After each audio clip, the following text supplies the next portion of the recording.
Arc Raiders continues to hit high highs on the player charts, rivaling its own record concurrent players on Steam pretty much every weekend. But now it seems that karma is coming for those who betray players in PvE. An actual watch list is being developed. If you get betrayed by a player, I'm not making this up, if you get betrayed by a player, you can submit their name as an untrustworthy player. PvE players taking matters into their own hands, getting a little tired of the betrayal. I'll walk through my theory on how you can have a better experience in PvE if you're struggling. I will tell you what we're finding. Let me end the previous stream. We were doing some morning coffee this morning, which if you are a member to the channel, you can be a part of. So remember to click join for $6 a month. You get into my Discord as well as extra content. So in case you missed it, there is now an official thing. I'm going to look at this later. So there'll be a video I'm going to react to, Arc Raiders versus Marathon. I thought it was a great video of somebody who's played a lot of both. We've also got articles about the Speranza Watchlist. So the Arc Raiders gameplay is taking on a whole new shape now with those who are betraying wanting to report those people. Not that you can actually get in trouble, by the way. If you're enjoying betraying players, by all means, continue to do that and have fun. But when I give you my theory on how they control the player base, you might start to find yourself in hot water, not just with the player base and ending up on a watch list, but with your actual matchmaking. So what players are now doing is that if they say they're friendly and they say don't shoot, and then they end up betrayed at some point in the round at the end, or, you know, as soon as they turn their back, they then go report that player on this watch list to basically let you know, hey, if you run into this player, be on the lookout. They're not safe, which I actually really like this. I really do. I love the emergent aspect of the social experiments of Arc Raiders gameplay. It's always sort of ever evolving. There's always something new going on. There was a war.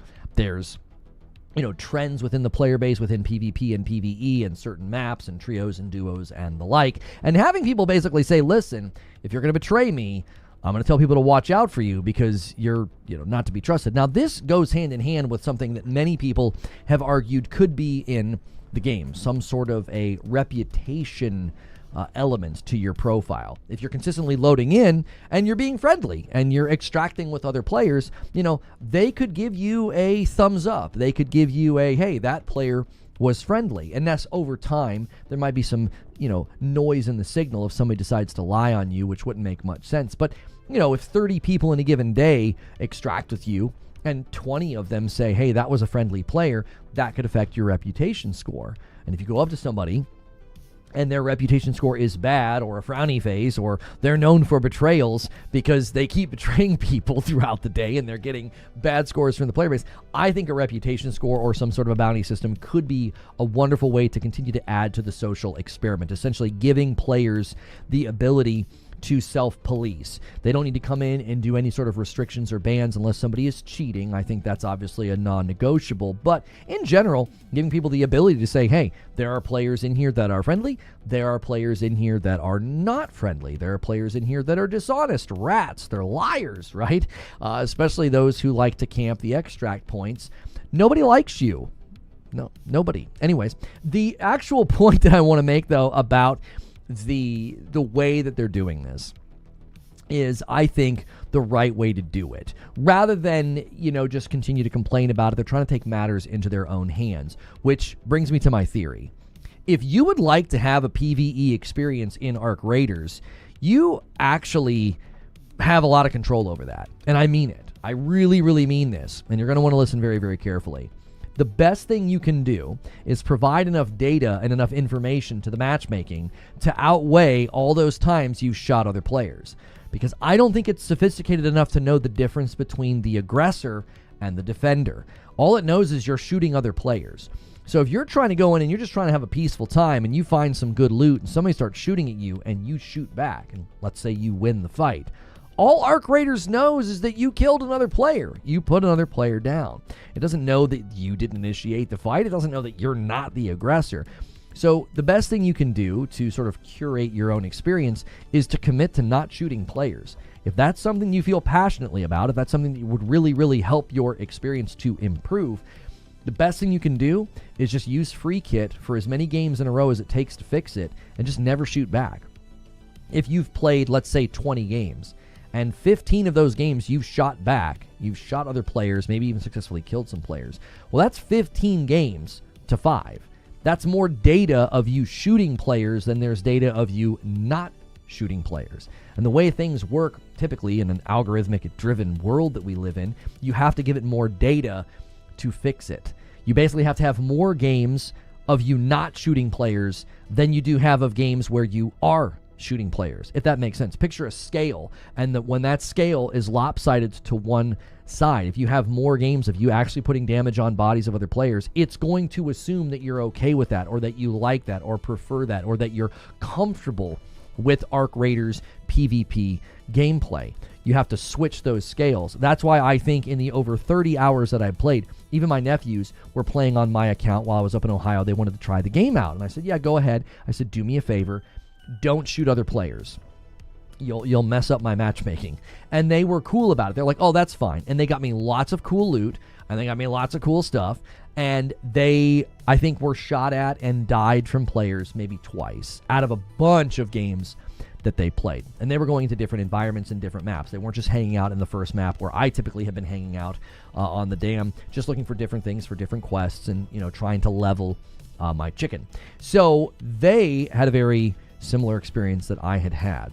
Now, I don't think this is like a hard science. I think this is a trend, just like they try to put solos with solos, duos with duos, trios with trios. It's not guaranteed. And I know what you're going to say, and you know, the Speranza Watchlist, the user account is actually is in my Twitch stream. It's a new account though, so we'll see if it's genuine or if it's just somebody on an alt wanting attention.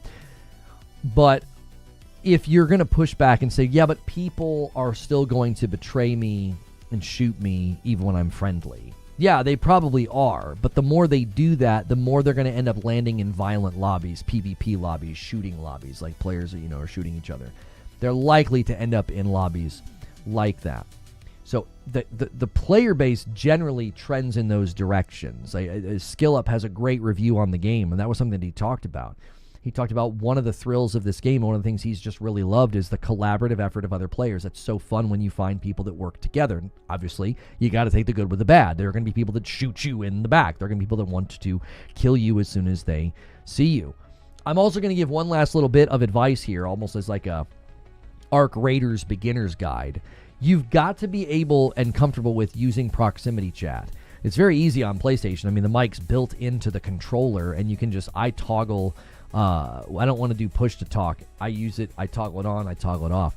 If you talk to people and you say friendly before you enter a room because you can hear them in there, or you say, hey, friendly, or I'm on a free kit, or I'm just working on a quest, a lot of people will not shoot you.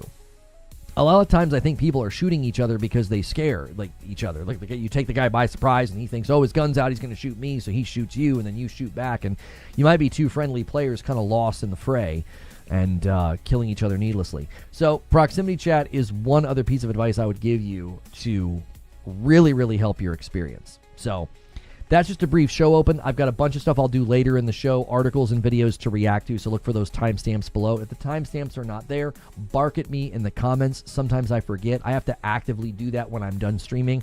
I will be streaming Red Dead Redemption Remastered gameplay on my PlayStation 5 Pro today as well, so sometimes that makes it a little bit of a delay for me to add those timestamps. So good morning, good afternoon, and good evening, everybody. Make sure you guys are hitting the like button. That's the beauty of it, in my opinion, having the possibility to betray each other, but we choose to collaborate.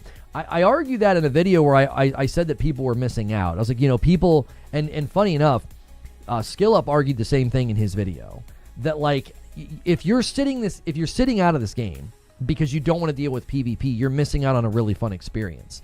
And the first gifted membership of the day, actually this isn't the first, but this is like the second or third, a member bomb coming in from Wired Rope, making it 19-2. Twitch beat the tar out of YouTube yesterday. YouTube's got to answer back today, and a renewal comes in from Sneaky Wolf, 30 months and a member plus. Hope you had a good vacay, dude. Glad to have you back. Thank you very, very much.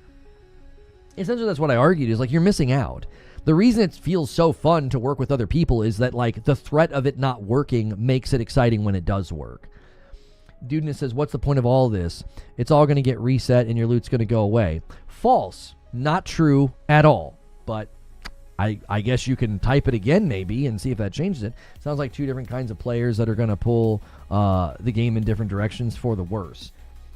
Well, the first part of your statement is completely and utterly false and untrue. There is no reset or loot wipe coming. It's voluntary. So that's not something players have to worry about. Secondly, two different kinds of players are going to pull the game in different directions for the worse. I would say that the game is a month in, and the battle for the game's soul between the PvP players and the PvE players, I think, is part of why the game is doing well.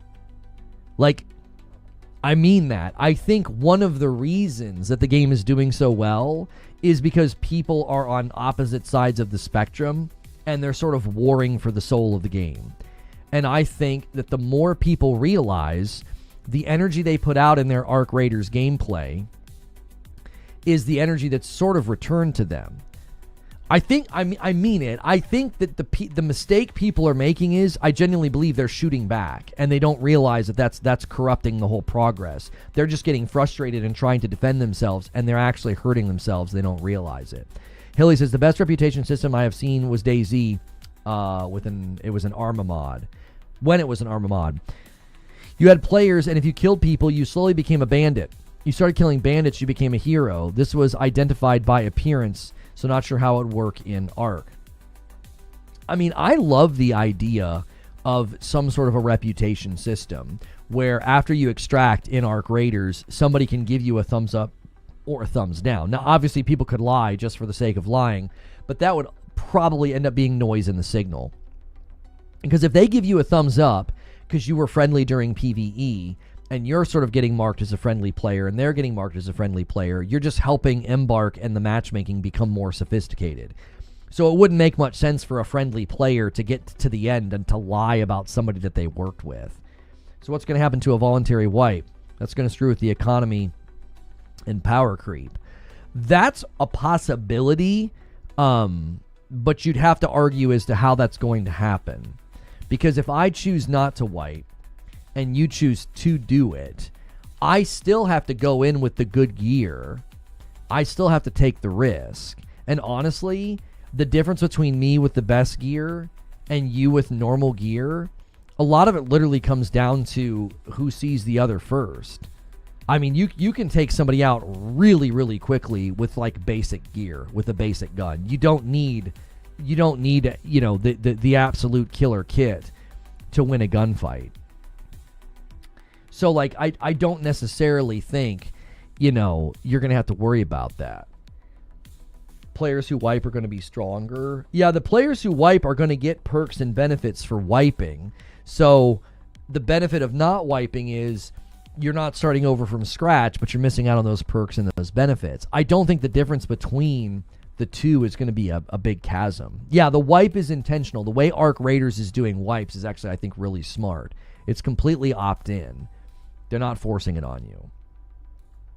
Having PvE only sounds a bit boring. A well-thought-out reputation system could work, but it'd be a bit unique. Yeah, anytime Arc Raiders PVE comes up, a lot of people misunderstand. I got a lot of people that are commenting on my one video, and it's they don't even watch it, because in the video, I do not argue for a PvE mode. I argue essentially for PvE environments. The very first map should have a PvE option. I think that would be fair to new players to give them that opportunity, if they want. If they want to go there to the dam and they don't have to worry about it, that's fine. Everywhere else, PvP should be on all of the time. Okay? The second environment where you could do PvE is bespoke curated content.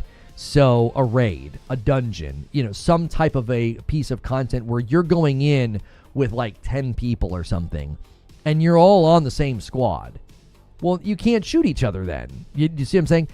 Those are the only environments where I see PvE working. If you let people turn PvE on anywhere in the game, I think that robs it of the potency of what the game really delivers, which is tension. It's delivering tension. The tension of the robot stalking you, the tension of a person potentially killing you. That tension is what makes the game so fun. There's always something that can happen. You know, always something that can happen. The thing that's going to make or break Arc, says Mediocre Milton, is Embark fixing exploits. There are exploits on most, if not all, the maps that let you inside the walls or shoot through them. All are widely known. They have fixed a handful, but not all. Yeah, they fixed a couple of the doors. Aren't they like punishing you if you try to glitch through the door now? You need that fear of PvP. It would not be enough to be PvE only. Having special PvE only areas is fine. I think having particular pieces of content is different than me being able to go to Spaceport and just turn PvE on. Like, I don't know if people realize how much that would neuter the game. It would just neuter it. Like, right now, when I hear another player, when my nephews heard other players, they automatically and instinctively moved in relation to the sound. They would call out to the other players. They would try to communicate with them. Well, all that goes out the door. All that goes out the door if you can just turn on PvE only. An entire element of the game just dies. It's like that. None of that's ever going on. Unless you dial up the arc. That's why I think you could do like a raid hilly. Like, dial up the arc, make it crazy, bigger, badder, tougher environment, and it's just you and like 9 other people. So there's 10 of you in there, you know, and you can't shoot each other. PvP areas as well. I don't necessarily know the benefit of that. You'd have to sell me on that. I've not been sold on the whole dark zone idea where like you're fine and then you can choose to go into an area that's PvP. Nobody's really convinced me that that's a good idea. I love the idea of you clicking on the map, going into a raid. They call everything raiding, but like you go into like a raid, like a Destiny or a WoW or something like that, where like it's an organized piece of content, and you go in, and it's you and 9 other people, right? So like you can go in with your buds, and somebody else can come in with their buds. So like 9 total, let's say, like 3 squads of 3, right? That I think could be so fun. But I don't think you should just be able to like switch PvE on. Have you seen this video about factions? It's a well thought out video. What's it essentially argue? Yo, it's good, Joker Quinn. No stupid mechanics like throwing balls. That's right. In all honesty, the only thing wrong with PvP is the TTK. You simply don't have time to react 90% of the time. Kaiser, that's why I said, like, I don't think power creep would be a significant problem because, like, most weapons can put you down pretty quickly. Like, if I get the drop on you, you're going to have to really, really navigate. Like, especially in, like, a small area like we've seen on the new map, they navigate the corners and they tuck in and they run and they hide because they know if they stay in viewable, you know, if they're viewable for more than a couple of seconds, they're going down. Speranza Watchlist says PvE only would let players learn how arcs react without the fear of getting backstabbed. The threat of PvP is what makes encounters with arcs feel more intense and dangerous. But that's why I think if you want PvE only, it should only be toggleable on the first map. I think that's fine. If somebody wants to go into the dam and they don't want to have to deal with other players because they're just trying to figure things out or they're just trying to get some of their early quests done, I'm fine with that. The average player that sticks with the game for very long is eventually going to end up on Buried City, Spaceport, Blue Gate, the new map. I always forget the name of it. You're going to end up in these other environments, and you're naturally going to want to get better loot, to get better gear. Yo, it's good, Roadkill. He says, what's going on, everybody? He says, smash the like button. Thank you, Roadkill. I only shoot people I see attacking other raiders, and I use proxy. PvP off would change it too much. There's so much fun that I've seen people have, that they've been having, by basically just trying to be a sheriff, trying to be a good guy, trying to protect other people. Like, and the other day when I played, I put the footage on Twitter. 2 different times I went to extract, and I helped somebody get to the elevator. They were like being chased by an arc. I think that feels amazing. Like, I love that feeling. Like, they're running, and the thing is behind them, and it switches from yellow to red, and you're like, Paka! And, like, you stop it from shooting them. Now, I know they're going to probably make it, even if they get shot, even if they go down, they're going to be able to crawl in. But that just has a cool feeling. That feels like I'm in the world. That feels like something that would happen in an environment like this. Like, we're all coming from the same place. We're trying to get back to bring back supplies for the people. And I see a guy running for the elevator. And I'm like, I got you covered. And I shoot the thing that's flying behind him. that to me was more satisfying than if I could have easily shot him. He's running in the open. He's got something shooting him from behind. He's completely exposed. I could let him get to the elevator and easily put him down and take his stuff. I thought it was way more satisfying, helping him out. But again, that's me. That's how I play. That's what I enjoy. I enjoy collaborative, cooperative play.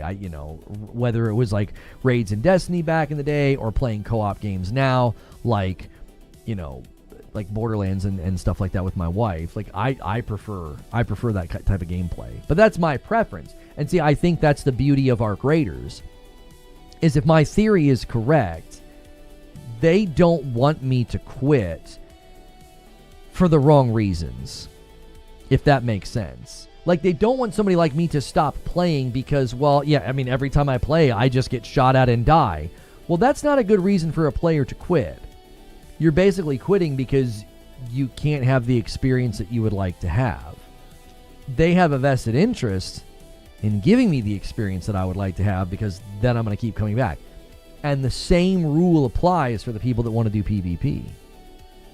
Playing the recorder and the extract reduces your chances of being attacked by 34%. That's right. Maybe reward people for helping each other, extra XP perhaps. It would be pretty cool if they could somehow create, an analysis of you shot an arc while it was shooting at another player. Like if you break aggro or block damage, like it's about to shoot and you shoot the arc and it misses, or it doesn't even get to shoot or whatever, or like it's aggroed onto somebody and you shoot it and it aggroes onto you, they could certainly give XP for, topside heroics or something like that. I think that's one of the things they can really leverage in the game, is that there's a lot more they could do with player behavior, as opposed to limiting player behavior. They're saying that Spectrum is out in my area. Somebody was saying they were having outages because it snowed or whatever. I'm not streaming on Spectrum, thank goodness. But I'll have to check my phone to see if it has in fact been messing up, because I haven't had any blips or anything. If you want a cheat code for friendly behavior, just play some music in proximity chat. The whole lobby will come and dance with some players and even give you stuff. I'm telling you, they need heroes and bandits. Lost to snow. No, my Spectrum's still up. It must have been a very quick outage. Yeah, it's still fine. So, and that's something that I think is actually really interesting. Like you guys are saying, like if you're playing music, like people respond positively, they come up to you or whatever.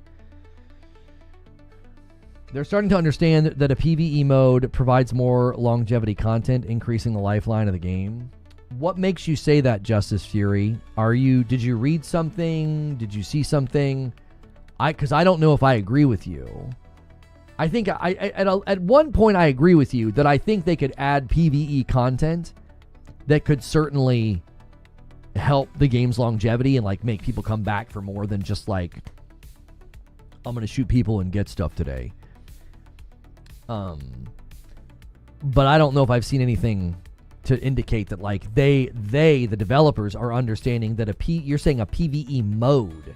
Like I can understand PvE content, like a specific thing that you go in and do, but the maps themselves, the experience themselves, I don't think you want to give people the option of PvE mode. I think that's a bad idea.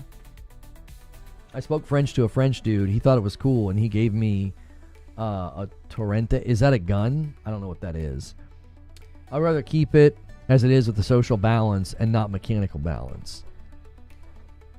Yeah, but I think if they were to add something like a reputation system, where if you get a reputation, that's the Gatling gun. Yeah. I've not had that yet. I saw what's his name? Spud. I saw Spud using it. I forget his name. I've watched some of his content recently. I think he's really funny. What's his stinking name? Where did he go in my watch history? Where did he go? I've watched a lot of videos. Whoops. That'll do it. That'll shove people out of your watch history. Spud Hunter. Yeah, the Spud Hunter. He's really, really funny. And he's all about it. He's in there PvPing his brains out and making people mad. He's entertaining. He's a funny guy. What is this PVE Watchlist? If you're talking about the Speranza Watchlist, it's fake data. How is it fake data? It's set up for people to submit a name if somebody's been untrustworthy. So when you say it's fake data, in what capacity is it fake? I think a PvE map would be a good idea, like an Arc Warzone. Not really loot, but a loot sink. Full co-op lobby with a ton of Arc and objectives.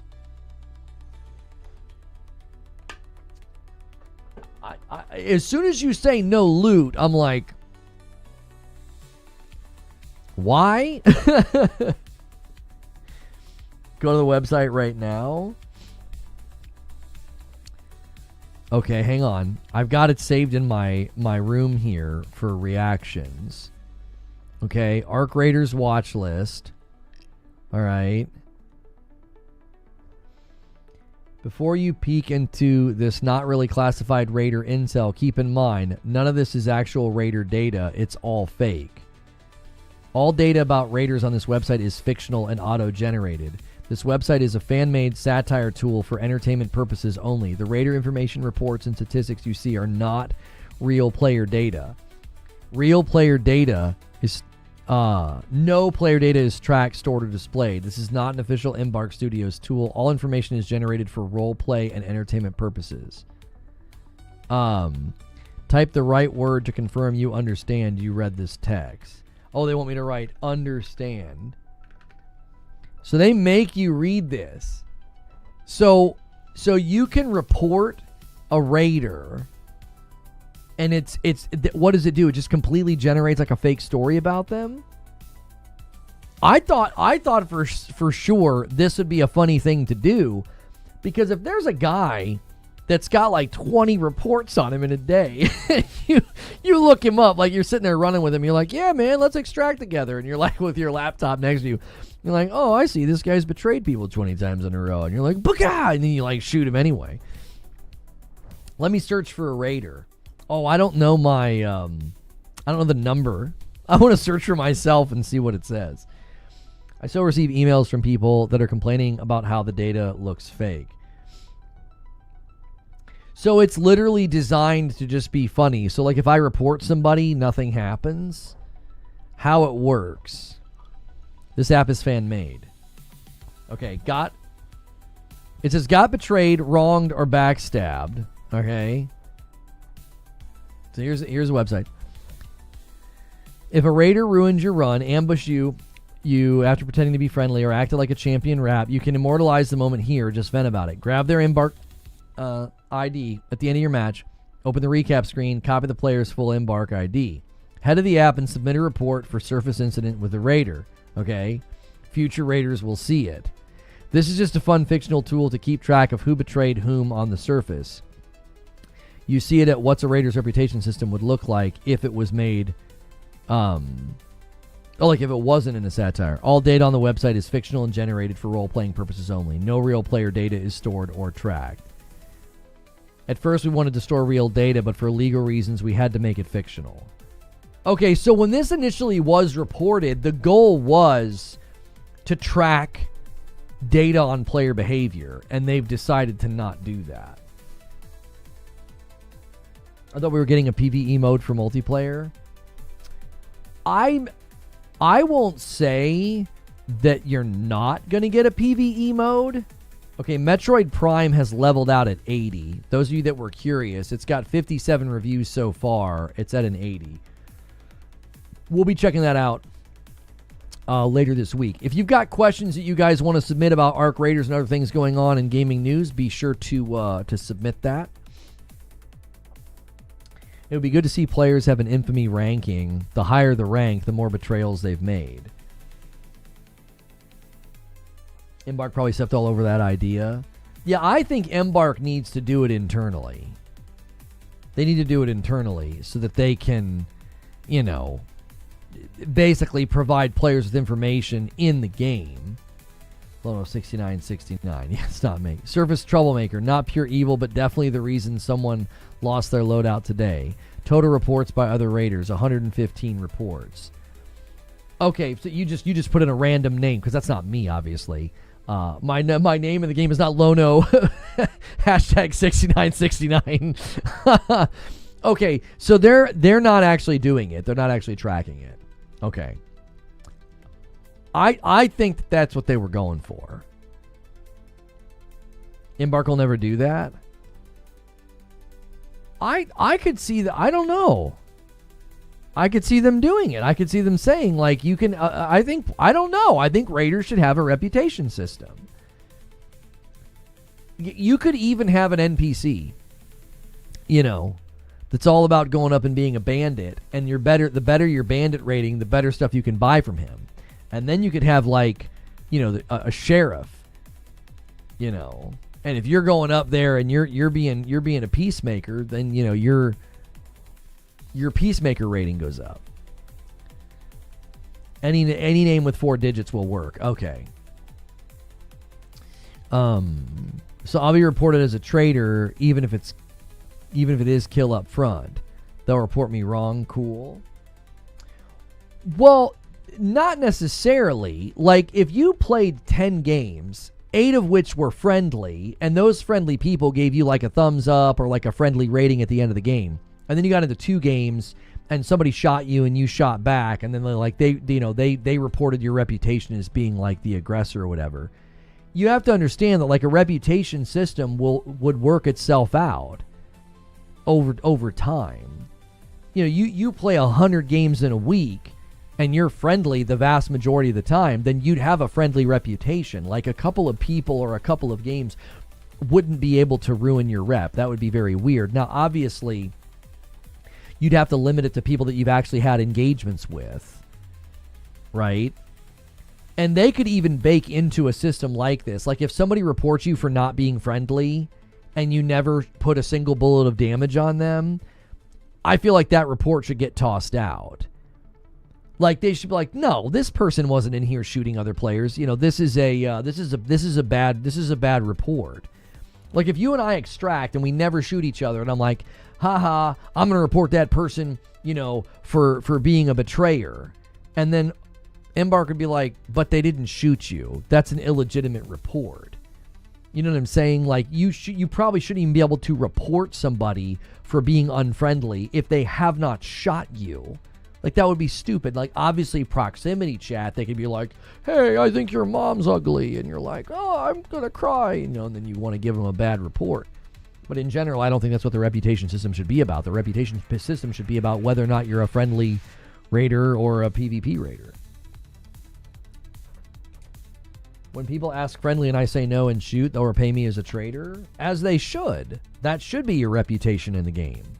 If I run into you and I see your name, and your name has a color code to it that indicates that you're not a friendly player, that's great. Now I'm going to shoot you. Now, your pushback might be, well, that takes away the surprise element. That takes away some of the, you know, emergent tension where, like, you know that I'm probably going to betray you. And I think that's probably fair pushback. I hadn't considered that until just now. Like, if you really want to go in and role play as the traitor, you can't really do that if somebody knows that you've been doing it. That's not what a traitor is. Oh. Well, no, I'm sorry. I said that incorrectly. You wouldn't get a reputation as a traitor. You would get a reputation as an unfriendly player. You're in there to PvP. You're not in there to be friendly. Right? If I can tell that you have a propensity to PvP, I'm either going to avoid you or I'm going to shoot first. Right? If I know, nope, this guy's not friendly, I'm not going to give him the time of day. I'm going to shoot him square in the back. Right? Friendly versus non-friendly, I think, was the only thing I was thinking of. Like, whether you do a trade, whether you betray me at the very end of the raid or not, the point would be that you have a reputation as a non-friendly player. A separate mode with a separate character profile would be the best solution. Well, like I said above, you got to limit the tools the player has, or the behavior will start to be predictable. Yeah, as I'm thinking about the reputation system, I kind of don't like it. Like, if you can't take me by surprise, and I know instantly that you're aggressive or non-friendly, I don't know. I think that takes away some of the mystique of the game. I don't know if you're friendly or not. I don't know if you're gonna shoot me as soon as we get into the elevator or not. I don't know I don't know any of that. And that's part of the fun. Like, even when you pair up with somebody, you know you're doing it. You're constantly kind of checking over your shoulder. You're like, oh, what's this guy doing? You know? It's going to get me or not? Well, I think some of that tension goes away if their name is Green and they're tagged as like the highest level of friendly that there is, where you're like, oh, well, this guy ain't going to shoot me. If you shoot a non-friendly player, though, you're going to get labeled as non-friendly, killing someone else first, then getting lobbied with more of them. I think it would take propensity, Matt. I don't think if you shot one player, you'd get marked as unfriendly. Over the course of 100 games, if you're in there doing PvP and, 80 to 90 of them, then yeah, you'd be marked as unfriendly. If you go into 100 games and like 90 of the games you're not really shooting anybody, you're just getting your stuff done and getting out, you would not be marked as unfriendly. It would be a trend. But again, I'm kind of talking myself out of the idea. I don't like the idea because I think it takes some of the mystique and the mystery away. Hey, are you friendly? And then there's that moment where you're like, I don't know, are they? What are they going to say? And they're like, don't shoot. And they crouch a couple of times. And then they might shoot you anyway. Does matchmaking work like Lono, or is it just hypothesizing? I'm extremely confident in my theory that they attempt to match you with players like you. Like, I am very confident. I'm not the only one saying it, and I don't think you hit the number of hours that I have in the game and have the experience that I'm having unless there's something in there helping that happen. I think it's like them saying they try to match solos with solos and duos with duos. I think that's the same thing. It's an attempt. It's not guaranteed. It's not rigid and like a hard and fast rule. But I think they try to put me in lobbies with friendly players because more often than not, that's what happens. I'm in a lobby with friendly players. Even when my nephews were playing duos, which duos you think would increase PvP a little bit, not as much as trios. Trios is almost always, you got to really watch your back, head on a swivel. There's friendly trios, but we've all played and we know the propensity. In duos, though, they still almost never ran into unfriendly players. So I'm very confident that there is some level of, an after-action report that over time adds up. Like, they know how many times I've shot other players, and they know it's incredibly low. So they don't put me in lobbies with players doing that, because they know I'm probably not going to like that. If you put me in like 6 games in a row and everybody's PvPing, you're just going to increase the likelihood that I'm not going to play. It's like, and they know that that's how players are. A player is not going to sign up for, oh man, I finally got the kids to bed. I've got a couple hours to play Arc Raiders. I can't wait. And they spend the entire evening getting sent back to the lobby by PvPers. They know that that person's not going to keep coming back. You're going to play something else. You've got a couple of hours at the end of your day to play video games. That's not the ideal play session. I don't think it works because you will have unfriendly creep. Friendly people meeting unfriendly, shooting first, and slowly moving up the unfriendly ladder, labeling in long term. I mean, I think you're overthinking it, Fear. If they're matchmaking you as a friendly with other friendly players, then your entanglements with unfriendlies is lower, which means it's unlikely that you're going to be in that situation. You know what I mean? I mean, here are people that they don't even watch the video. So my video about PvE is coming. It's me arguing that I'm convinced they're going to bring some sort of PvE to the game. And I argue in the video that I don't think the entire game should allow you to do PvE. I think PvP should always be on because it's part of the game's appeal and charm. This guy says, so dumb. Losers like you are why Call of Duty is dead. Let them cook and make their vision and shut up and be happy with what you get, you pathetic little girls. Yeah. Yeah. That's somebody who didn't watch the video. Because in the video, I literally say that PvP it has to stay on. It's part of what makes the game so good. There are already players saying that. The numbers say otherwise. I'm not sure Kaiser, I don't understand the point that you're making. Unless I go on a rampage, then I get hostile lobbies for the night. Yeah. Yeah, if you go hostile 8 games in a row, you're probably going to start to get matched against people that are aggressive. Yeah. Have you gone fully aggressive to test how quickly the matchmaking adapts? No, because I don't want it to flip my matchmaking. The night that I played with Madam and we were having Trill play with us, we got in one fight. Madam took a break and somebody else joined. And we got in one fight. And for the rest of the night, as a trio, we were encountering PvP. Now, I don't know if that's a great test case, though. Because trios have a propensity to PvP anyway. So that could have not even remotely been in response to our behavior. It literally just could have been like, hey, everybody's playing trios right now. It's a Friday night. Everybody's going to be PvPing. So, like, that's not a very good test. That was delayed. You said that players would stop playing because they are getting ratted all the time. That's already happening. Yeah, and players are leaving comments saying that they're stopping playing. I think the reason the number is going up is because the game and word of mouth has momentum and velocity right now. I'm here to tell you, Embark knows that players will quit if they keep having a negative experience. And really? We're doing this again? We're doing this again? It did the thing. It did the thing. Now, that could have been an ingest server swap because it went all the way to 0. But if it goes all the way to 0, it affects Twitch. And it said encoding overloaded, which was the thing we dealt with last week. This is so irritating. I have no way of testing what's causing that. It's affecting both Twitch and YouTube, and I cannot test what's causing it. So frustrating. This happened, not last week, I'm sorry.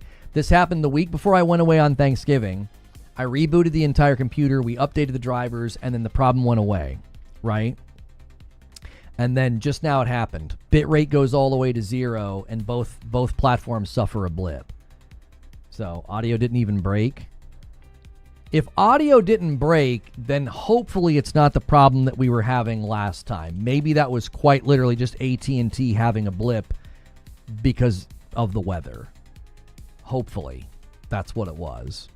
If we go 0 out, all the way zeroed out on bitrate, it means that AT&T might have had a problem. So hopefully it doesn't happen again.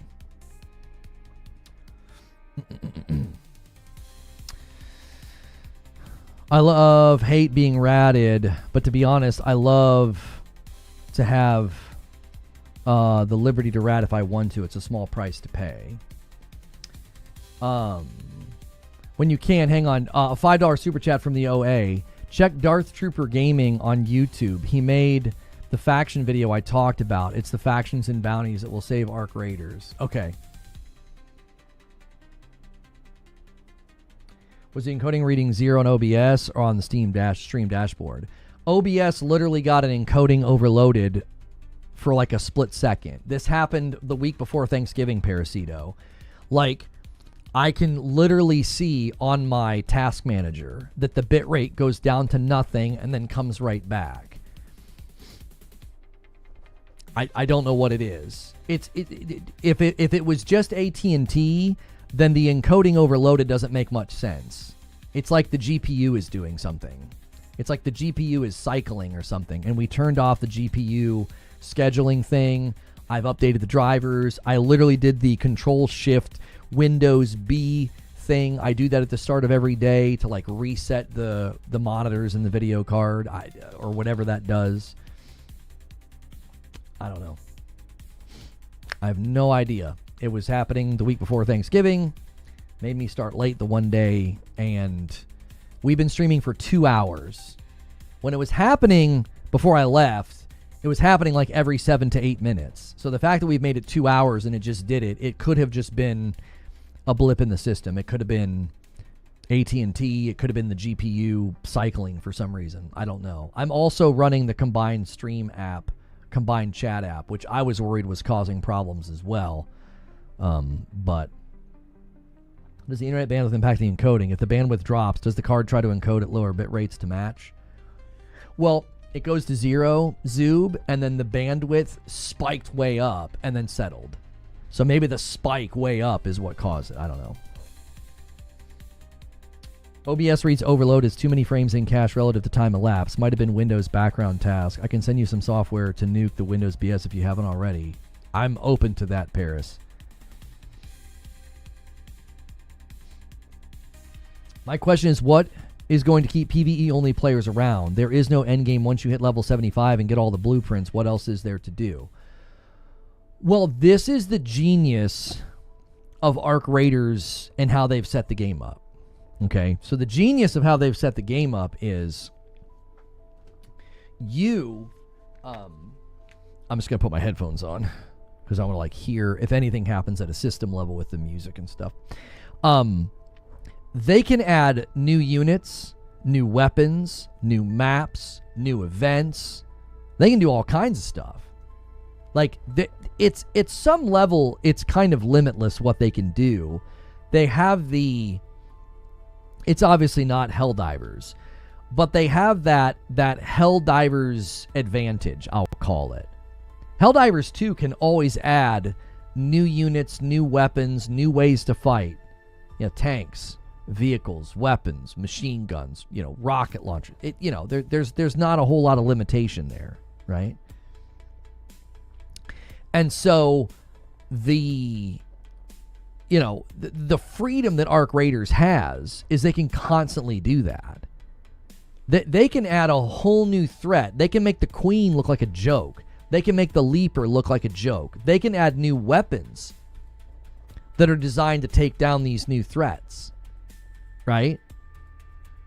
Like a whole new suite of weapons that are quite literally designed specifically for going up against the Arc. And then obviously, you've got to make that decision if you're going in. Hey, I want to go hunt these new Arc, and I'm going to go in with a weapon that's stronger against them. And, maybe it's not as good against other players.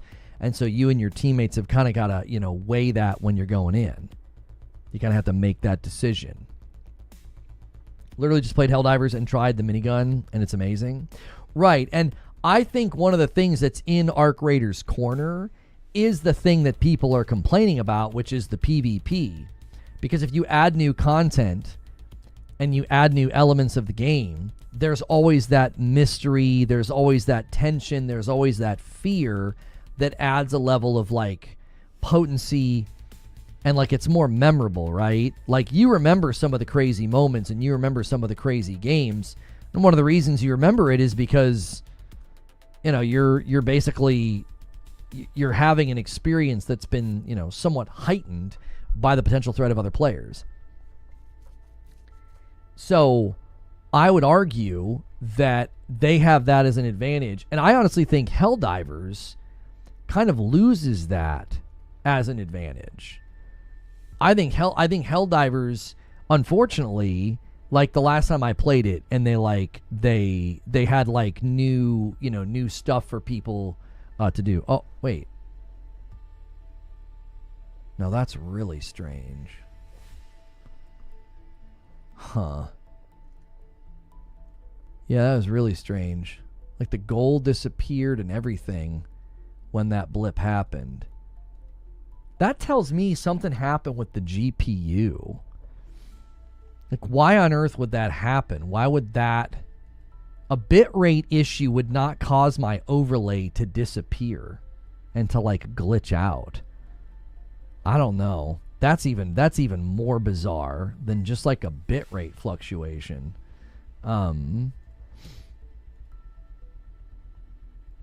Yo, Wilbur and Friend of Ninjas, let's add you to the total. 237 and 238. I appreciate you very, very much.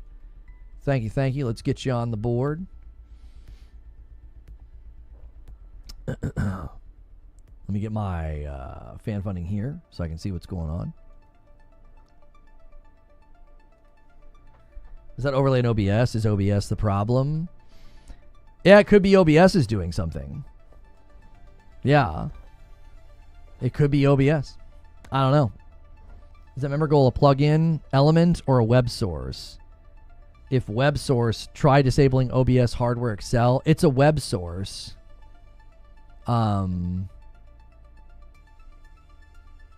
Read access to OBS. Use custom frame. Control audio. Refresh browser when scene becomes active. I don't see the ability to do that. I don't see the ability to turn off hardware acceleration for the browser source. Yo, what's good, Jeremy? How are you?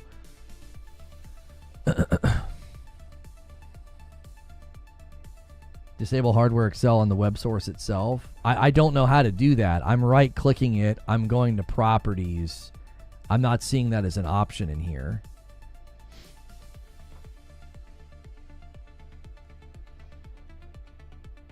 I could say that it has no access to OBS. Yo, Haseo gifts a member. Thank you so much, Haseo. There's no bearing on anything at all. Yeah, whatever happened just glitched out the browser source, which is kind of strange.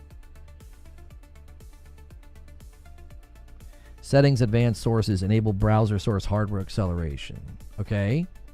Settings, advanced.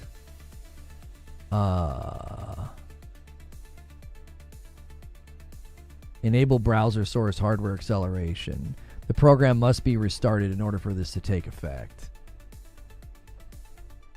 It'd be super weird for that to be causing an issue because we've been running that for a super long time. Unless its cache needs cleared or something, but that would be causing perpetual problems.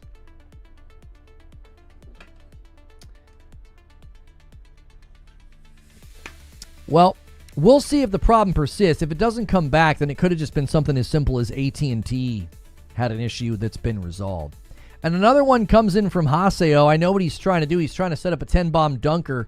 We'll see if anybody takes the bait and drops a 10-bomb gifted to get us to 250. This is your chance to catch back up, YouTube. You updated OBS recently. It could have changed their browser render pipeline. Maybe. I did the update sometime last week, I think. So, what were we talking about? Dadgummit, we're all off topic now because of my stupid weird issue. What were we talking about?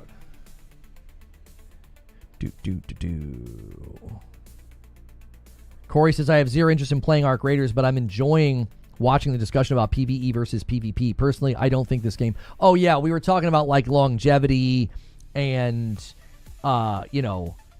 PvE content that they could add. I think they have an advantage over Helldivers for that reason. So the last time I played Helldivers 2, we played the new content. I go to this new place, this new city or whatever, and we played, and within like 45 minutes, I'm like, I'm good.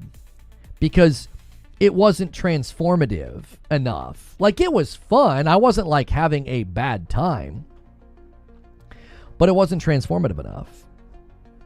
Talk about the factions video. I haven't watched it. How long is it? How long is it? You guys are wanting me to talk about it. We could watch it. The factions idea, the bounty system we discussed the other week could be good ideas. All right, so we're going to go Arc Raiders factions. Factions and bounties will save Arc Raiders, is what this guy says. It's a 15-minute video. from Darth Trooper Gaming. It has 29,000 views. Homie, this homie, I mean, good for this guy. He doesn't even have 1,000 subscribers, and look how well his video did. His video crushed. This just goes to show you, like, you can put in the work. You can put in the work on YouTube, and you can get the results, boys, if you make good content. You know what I mean? You're a bungulator for life. Hang on. It sounds good on paper. All right, hang on. Let me turn my music off here. What would happen if... Okay, this is good. All right, what's his name? Darth Trooper Gaming is his name. Let me test something really quickly. I want to make sure if I record, I don't irritate my I don't want to irritate my stream. We did a recording in the past, and it did not like it. It did not like it. I want to make sure. Yeah, we're good. Okay. All right. So it's been suggested that factions and a bounty system could save Arc Raiders. We're going to check out a video really quickly here from Darth Trooper Gaming and see what he has to say. Many people were recommending that I check this out. Be sure to support the original content. It will be linked below. Let's see what he has to say. What would happen if Arc Raiders added a bounty system to the game? That's the question I want to dig into in today's video. We're going to talk about what it would look like if Embark added fully fleshed out factions and a bounty system, how that actually fits into the lore of Arc Raiders, and whether it would be a healthy addition to the core PvPvE game loop. But before we start handing out faction badges and dog tags, we need to rewind and ask why this question even exists in the first place. There has been a lot of discussion in the community about the current state of PvP and its extraction shooter. And before all of you hardcore PvP bros come storming into the comments with skill issue, just get good, it's an extraction shooter. I love that. I love this frame, by the way. I love it. I love the fedoras and the angry faces. I know that this is where it always goes, though. Like, the minute you say, hey, man, I would really like to not have to worry about this. People are like, go play something else. It's a skill issue. And it's like, the irony is that a lot of the reasons people get frustrated is like a rat near extraction or somebody betrays you at the end, okay? That's the demonstration of a skill issue.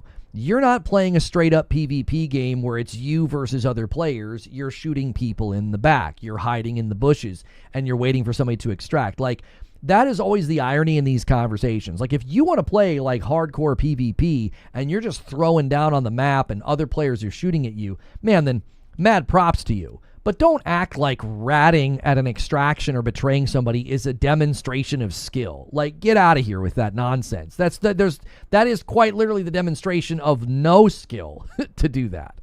Let me get something clear right away. I personally love the state of the game. The tension of every match, the way other Raiders and Arc both feel like real threats, that is extremely enjoyable to me and a lot of other people who play. But our personal enjoyment doesn't cancel out what's actually happening. A big chunk of the player base is getting tired of what's being called toxic PvP. I posted a video already breaking down the main pain points from the community and where the split is coming from. You can go watch that if you want the full long form version. For now, I'll give you the summary that even the COD bros can follow. Everyone who bought this game understands that it's a PvPvE extraction shooter. People kept up with the updates, watched streams, and followed the betas, and some of them even jumped into those betas themselves. It's not that they don't understand the PvP part. The issue is that players who bought the game mostly for PvE and the ones who bought it mostly for PvP have very different philosophies of how Arc Raiders should actually be played. Right now, the game allows two extreme approaches. You can kill mainly bots and avoid PvP like the plague, or you can go pure PvP and ignore every bot on the battlefield. Both of those playstyles are valid, both of them work within the rules, and you absolutely have every right to play that way. But there's an imbalance hiding under that freedom. The PvE crowd has almost no impact on the PvP only player's experience. Meanwhile, the PvP crowd has a massive impact on the PvE first player's experience. This is something that I think this point needs to be made every time this discussion comes up. I'm really glad he made that point, because this is why I think they have something in the matchmaking to put friendly players with friendly players. Like, I've played over 30 hours and I almost never run into unfriendly players or PvP. It's very rare for me to run into that, okay?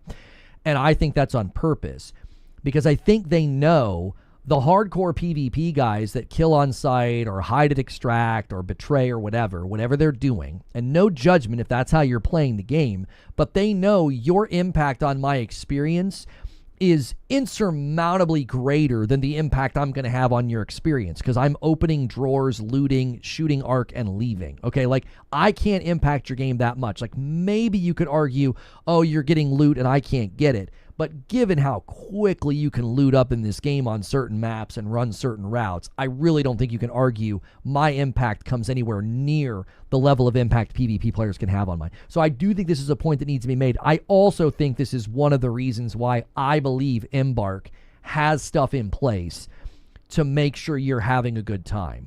I don't think it's rigid. I don't think you're never going to encounter PvP if you're committed and you're diligent. But I do think the game is going to have a propensity to give you that experience.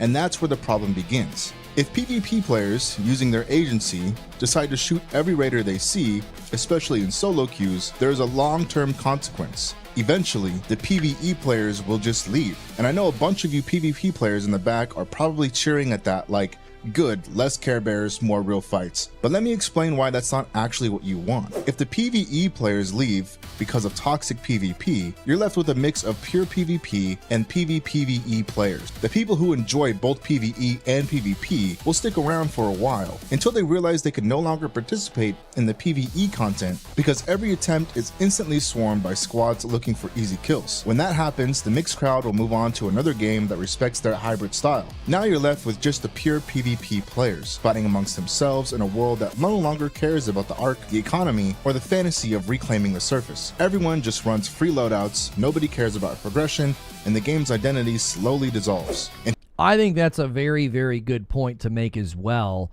that, and I made this argument a lot in the debates about Sea of Thieves. It's like the reason nobody played the PvP arena in Sea of Thieves is because you're not a PvP player. You're not looking for player versus player. You're looking for player versus PvE player.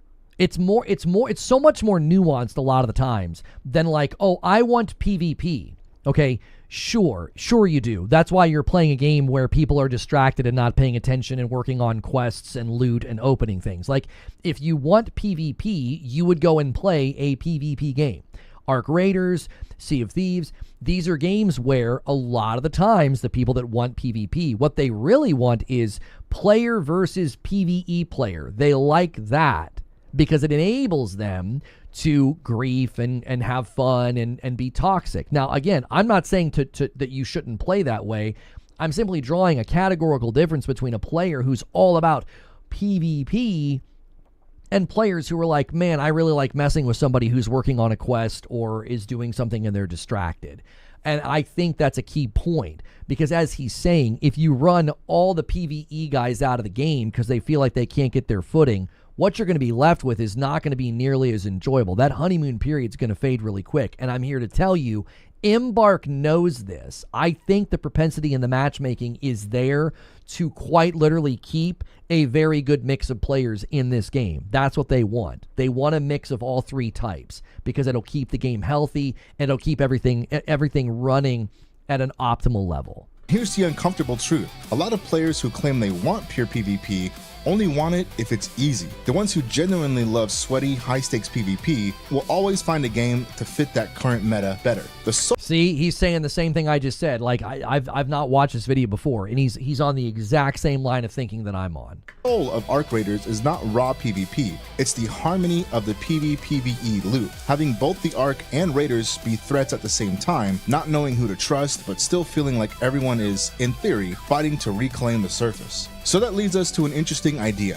What if Arc Raiders had factions you could pledge to, and those factions had their own bounty systems? How would that change the gameplay dynamic? Would it help toxic PvP, or would it just make everything else worse? To even begin to answer that, we need to ask why PvP exists in this world from a lore standpoint. Raiders are not a unified army. You're not in a neat chain of command. You're a freelancer working for credits. If a valuable item spawns, only one person can sell it to Celeste or Chip. Speranza cannot support everyone. The traders will only pay and feed the raiders who bring them the goods. If you kill another raider and steal their loot, you get the payout and they don't. You're not just fighting for scoreboard ego, You're fighting for who gets to eat that wheat. The factions of Speranza are basically the desperate shopkeepers of a dying city, and the Raiders are the starving dogs fighting over the scraps they offer. It stands to reason that sub-factions would grow within that pressure cooker. Some people believe the Arc is the true enemy and want to reclaim topside. Some just want to survive underground by any means necessary. Others think the world has already ended, and whoever is ruthless enough to thrive deserves whatever they can grab. From that tension, I imagine 3 core factions that would work thematically and mechanically: the Iron Roots, the Hollows, and the Inheritors. Each of them offer perks, but each of them also enforces a code with a bounty system that shapes how you behave in a match. First up,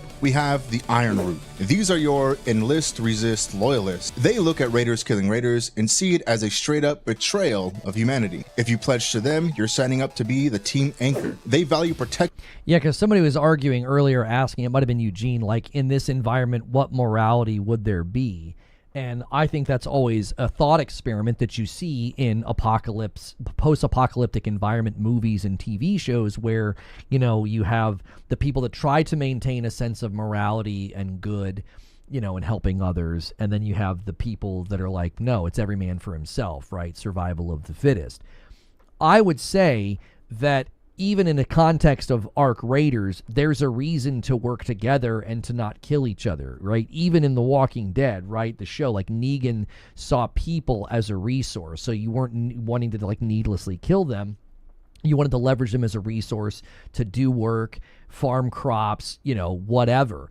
And so I think similarly in Arc Raiders, if you're just brazenly killing everybody you encounter up there, you might kill, you know, your friend's cousin or brother. You might kill, you know, your friend's wife who's just trying to get some loot to take back home. Like, that can create an environment where your survival is actually diminished. So I actually think you could argue pragmatism for morality is actually, I think, a terrible argument. But, you know, because we could get into a whole discussion about what morality is, which is a philosophical discussion that I enjoy having. But in this environment, you would be able to argue, I think, pragmatically, that the morality of survival of the group does, I think, necessitate some level of restraint where you're not just killing everybody that you see. And you're like, well, I got all the loot. That's great. And you go back home, and then you got all these people who are now not having somebody that provides for them, and they become a drain on the society because you killed their dad, you killed their husband or their brother who was bringing back loot and food, and now they're a drain on the society that you're trying to keep going. So there would be a level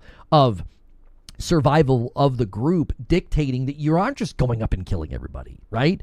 And so I think these factions would be sort of a way to, you know, put that into the lore above everything else. So Iron Root members get significant shop discounts on defensive gear like shield charges, bandages, and defibrillators. If you grind your reputation all the way to max rank, you unlock their unique backpack augment, the Bulwark. This thing is essentially a heavy class frame that completely removes the speed penalty from carrying heavy shields. You can lug around the biggest piece of cover in the game and still keep pace with your squad. In a team fight, you become the wall everybody hides behind. But the Iron Roots are not just here to give toys. You have a bounty system called Justice, and Justice cares about your aggression profile. If you come into a match with a history of killing innocent players, you're already on their watch list. Then, if you attack a non-hostile raider during the match, they flag you. They don't hand out wall hacks. Instead, they ping your location on the map when you fire your weapon. Suddenly, every shot you take is a trade-off. You can stop shooting, go low profile, and hope the ping dies down while you waste valuable time on the clock, or you can keep pushing towards extraction while broadcasting your position to every Ironheart that's picked up the contract. You can still be a villain, but now there's a price on being that villain. If you wear their badge, you're expected to live by the code. You have a permanent green light to kill criminal faction members on sight. In their eyes, you're literally cleaning up the streets, but you are not allowed to kill clean agents, which includes fellow Iron Root members and neutral parties. The game acknowledges that friendly fire happens. Fights get messy, people cross lines by accident, so if you down a clean agent, your HUD flashes a warning. If you then decide to execute them anyway,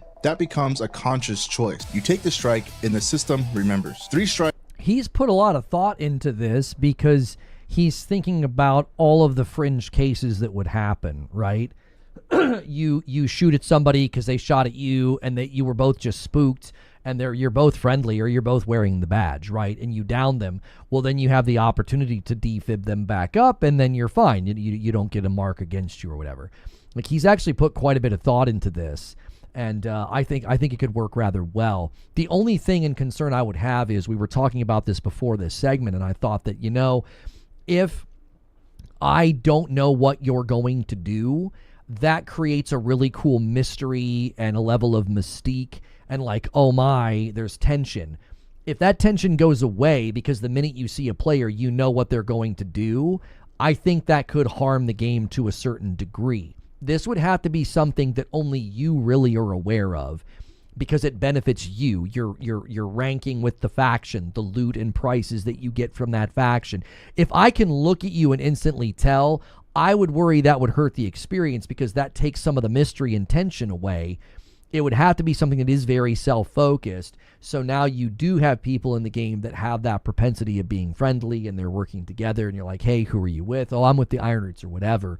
And that would need to be a part of it. It would need to be something that still happens in a more organic, emergent way and not something that's like rigid where you can just like look at the lobby and know who's doing what by, you know, you see it next to their name or something. I don't want that mystery taken away. And you are disavowed. For 3 full matches, you're marked as a traitor. The Iron Roots now have every reason to hunt you down. There is a loophole though, and it fits perfectly within their value. Because the Iron Roots value life, you can undo your mistake. If you're carrying a defibrillator, you can revive the player you just downed. You literally pick them back up, and in doing so, wipe the slate clean with the faction. The system forgives the incident. That mechanic instantly creates a meta where carrying a defib isn't just about saving teammates, it's an insurance policy against your own trigger discipline. If you're a hothead, you better have a way to fix what you break. Now let's move deeper underground and talk about the Hollows. These are the isolationists hiding in the unstable tunnels and dark zone. Their philosophy is brutally simple. Noise brings the Arc, and the Arc brings death. They do not care whether you are morally good or evil. They care about escalation and how much heat you drag towards their home. If you join the Hollows, your role is the Ghost. They give you shop discounts on evasion tech like smoke grenades, shock mines, and adrenaline shots. At max rank, you unlock their Mark III augment, the Whisper. This rig uses servo dampeners to give you faster movement speed while crouched. You can move silently through a building almost as fast as a player can walk. It turns you into the thing people hear half a second too late before they hit the ground. Their bounty system doesn't track how many players you kill, it tracks how sloppy you are. Every squad has a threat meter attached to it. If you fail to take out a snitch before it signals up more Arc, the meter goes up. If you ignore surveyors and let them call more Arc, the meter goes up. If you bring in drop pods that escalate fights near tunnel entrances, it climbs again. If that meter hits 100%, the Hollows issue a silence order on your squad. As far as they're concerned, you're a liability, and they mark you to nearby squads as exactly that. The noisy idiots dragging the Arc closer to everyone else. The only way to clear the silence order is to go dark. You have to spend a set amount of time, say 3 minutes, without triggering a single new Arc alert. No more farming, no more explosions, no more dragging patrols across the map. You have to stop everything and go completely quiet while the match timer keeps ticking down. In that moment, you're forced into a choice between continuing to fight the lobby or hiding in a corner and watching the clock eat into your run. Again, this one I think would be a little bit harder to manage and to track and to like, I'd be curious to see how many people would really want to play this game in this way long term. Yeah, it's a little too convoluted, as Jaggy's saying in chat. Like, I like where his head's at. This one would just need maybe to be a little bit more fine-tuned. Like, maybe there's something to do with how many Arc you take down, right? Because, like, I love the idea of, like, oh, you're drawing attention, but it could also be, like, preventative. Well, if you're taking down 10 Arc in a match, that would help your ranking because you're eliminating the Arc that are, you know, that are nearby or something.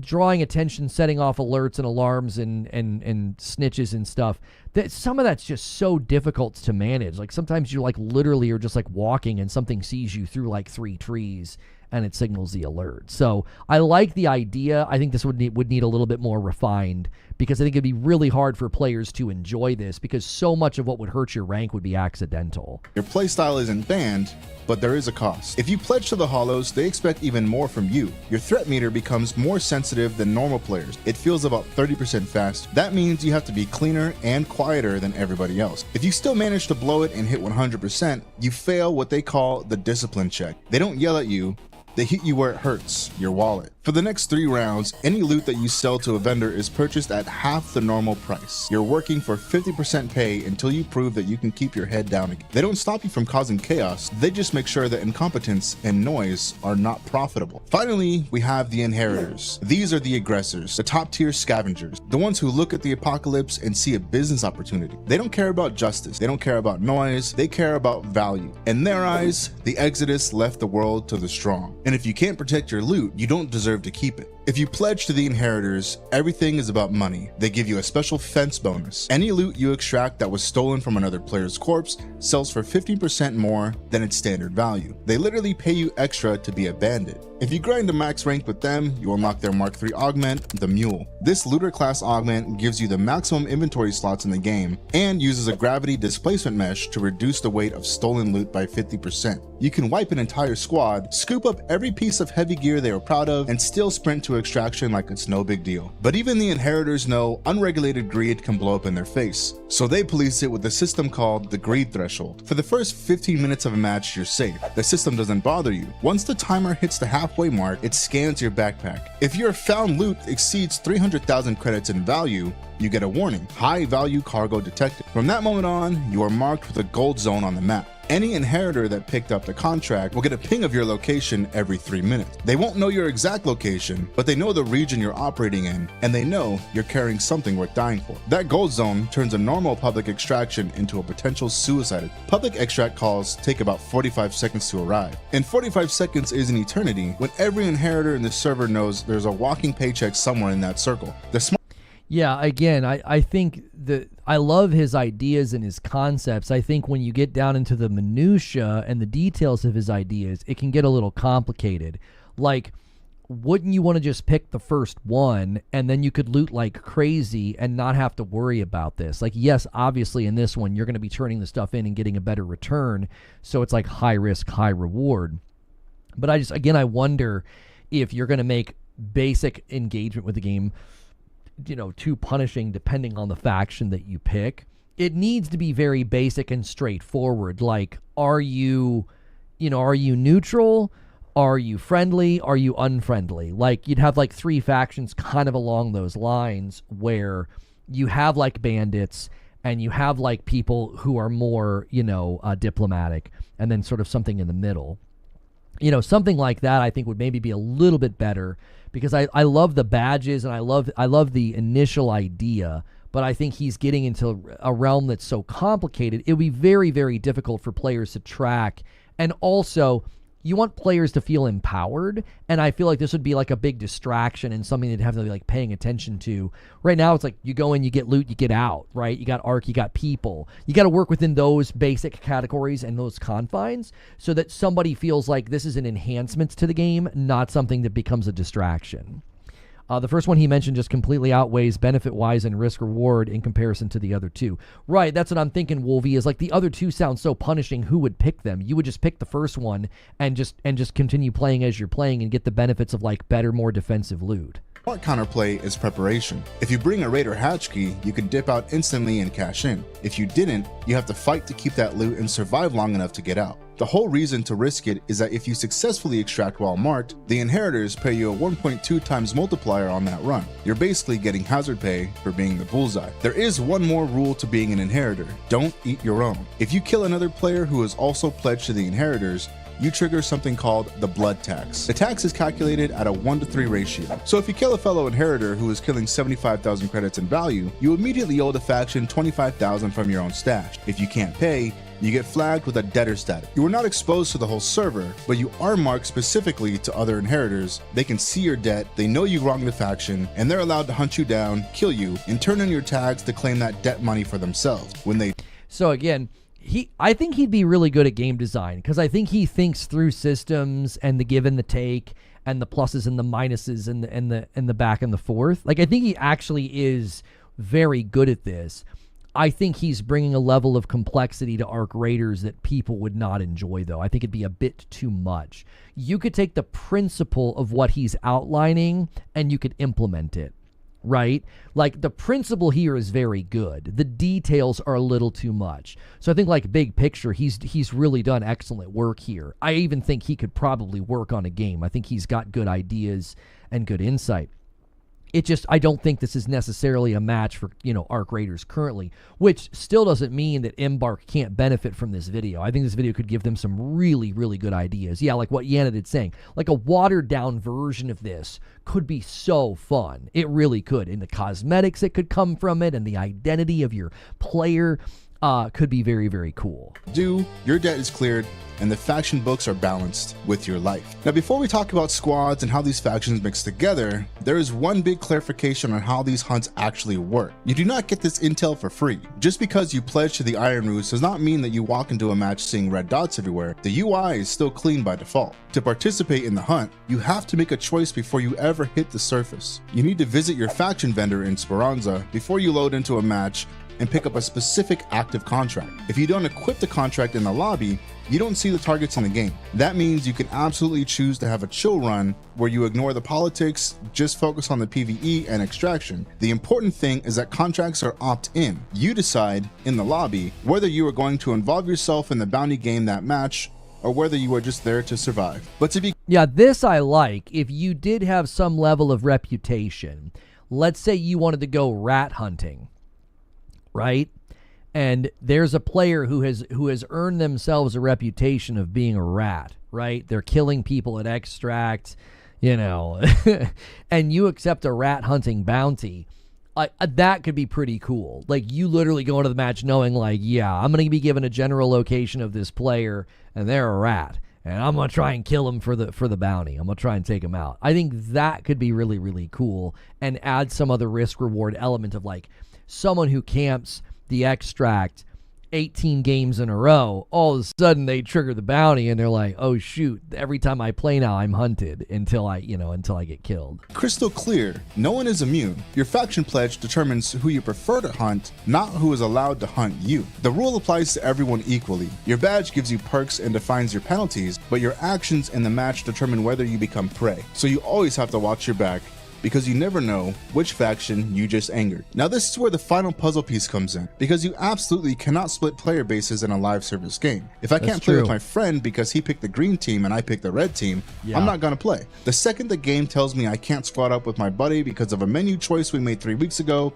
that system is already dead. The solution is to treat mixed squads as joint operation. In a mixed squad, individual players keep their personal perks like backpacks and shop discounts, but they share the liabilities. That creates a natural social friction inside the voice chat. So let's talk about how that would work and introduce the idea of faction synergy and mixed liability. The big question people will ask is this: if I'm an Iron Root and my duo partner is a greedy inheritor, do we have to break up the squad? And the answer to that is absolutely not. You never want friends to stop playing together. In Arc Raiders, you should be able to mix and match factions of any size. However, the game shifts depending on whether you're running a pure squad or a mixed squad. If you and your friends all pledge to the same faction, let's say a trio of 3 hollows, your team is operating as a pure squad and you unlock what I'd call faction synergy. This is a small passive buff that rewards you for coordinating your allegiances. Pure squads are rewarded for committing to a shared identity, but the buffs are not so overwhelming that you can't win without them. They're incentives, not requirement. On the other hand,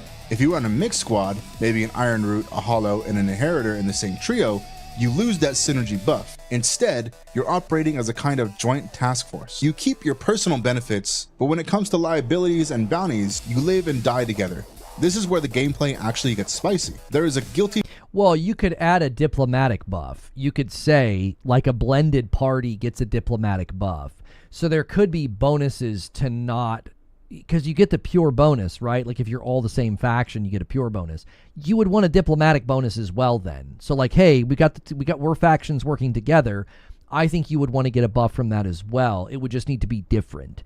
Because at the end of the day, if you're working within the lore of the game, 3 faction members coming together to work together should be given some type of a benefit. Because, hey, we're working together. We're buddies. We're from different factions. So I think that could be very good. Don't punish me for having friends in different factions. Like, I know it's a passive punishment, but it's a punishment nonetheless. By association rule, if your inheritor teammate starts killing clean agents, the entire squad is marked. The Iron Root doesn't get to stay hidden just because he wasn't the one killing. If your friend paints a target on his back, he paints a target on yours too. You either defend him and fight as a unit, or you die with him. Suddenly, that murder hobo in your squad is not just annoying, he's dragging heat onto everyone else. That's the ecosystem this kind of system would create. You have 3 factions, each fighting for the soul of Speranza in their own way. You have a bounty system that turns every match into a story about justice, stealth, or greed, instead of just random strings of gunfight. And you have a squad system that forces you to actually communicate with the people you're playing with. Do you run a pure squad and lean into those tactical buffs and become a cohesive wall of one philosophy? Or do you intentionally mix factions so you can cover every base? The choice is yours. In my eyes, this is one of the fairest ways to implement a bounty system in Arc Raiders. It doesn't neuter PvP, but it gives the community more reasons to play the way they want and still feel like their behavior has weight. It lets the PvPvE harmony survive without letting one side of that equation completely cannibalize the other. So pick your side, watch your back, and remember, someone is always willing to take your dog tags. And now, I want to hear from you.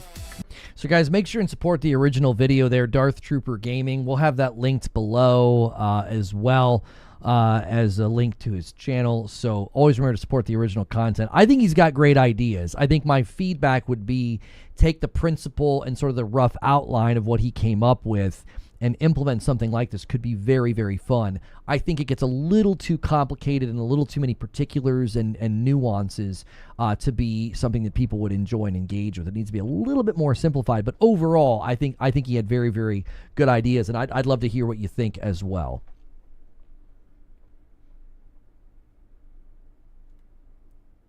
All right, let me get my music back on.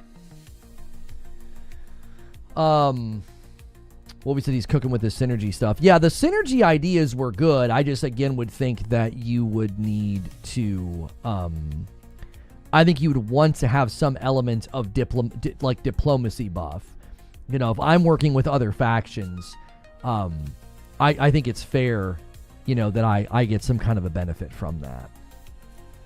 So, Detonator, I think I missed your sub, though. Detonator with a prime. Thank you so much. Let me add you to the total here.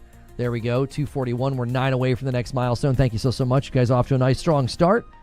Good video. It is a really, really good video. Yeah. I'm always impressed when someone that's like not doing it, as far as I can tell looking at his channel, like he's not doing this full time. He had like 600 subscribers. I'm always impressed when someone puts that level of work into a video. I really respect that. Like, he just loves the game and loves making videos, and puts that level of quality and work into something. I think that was a very, very high quality video.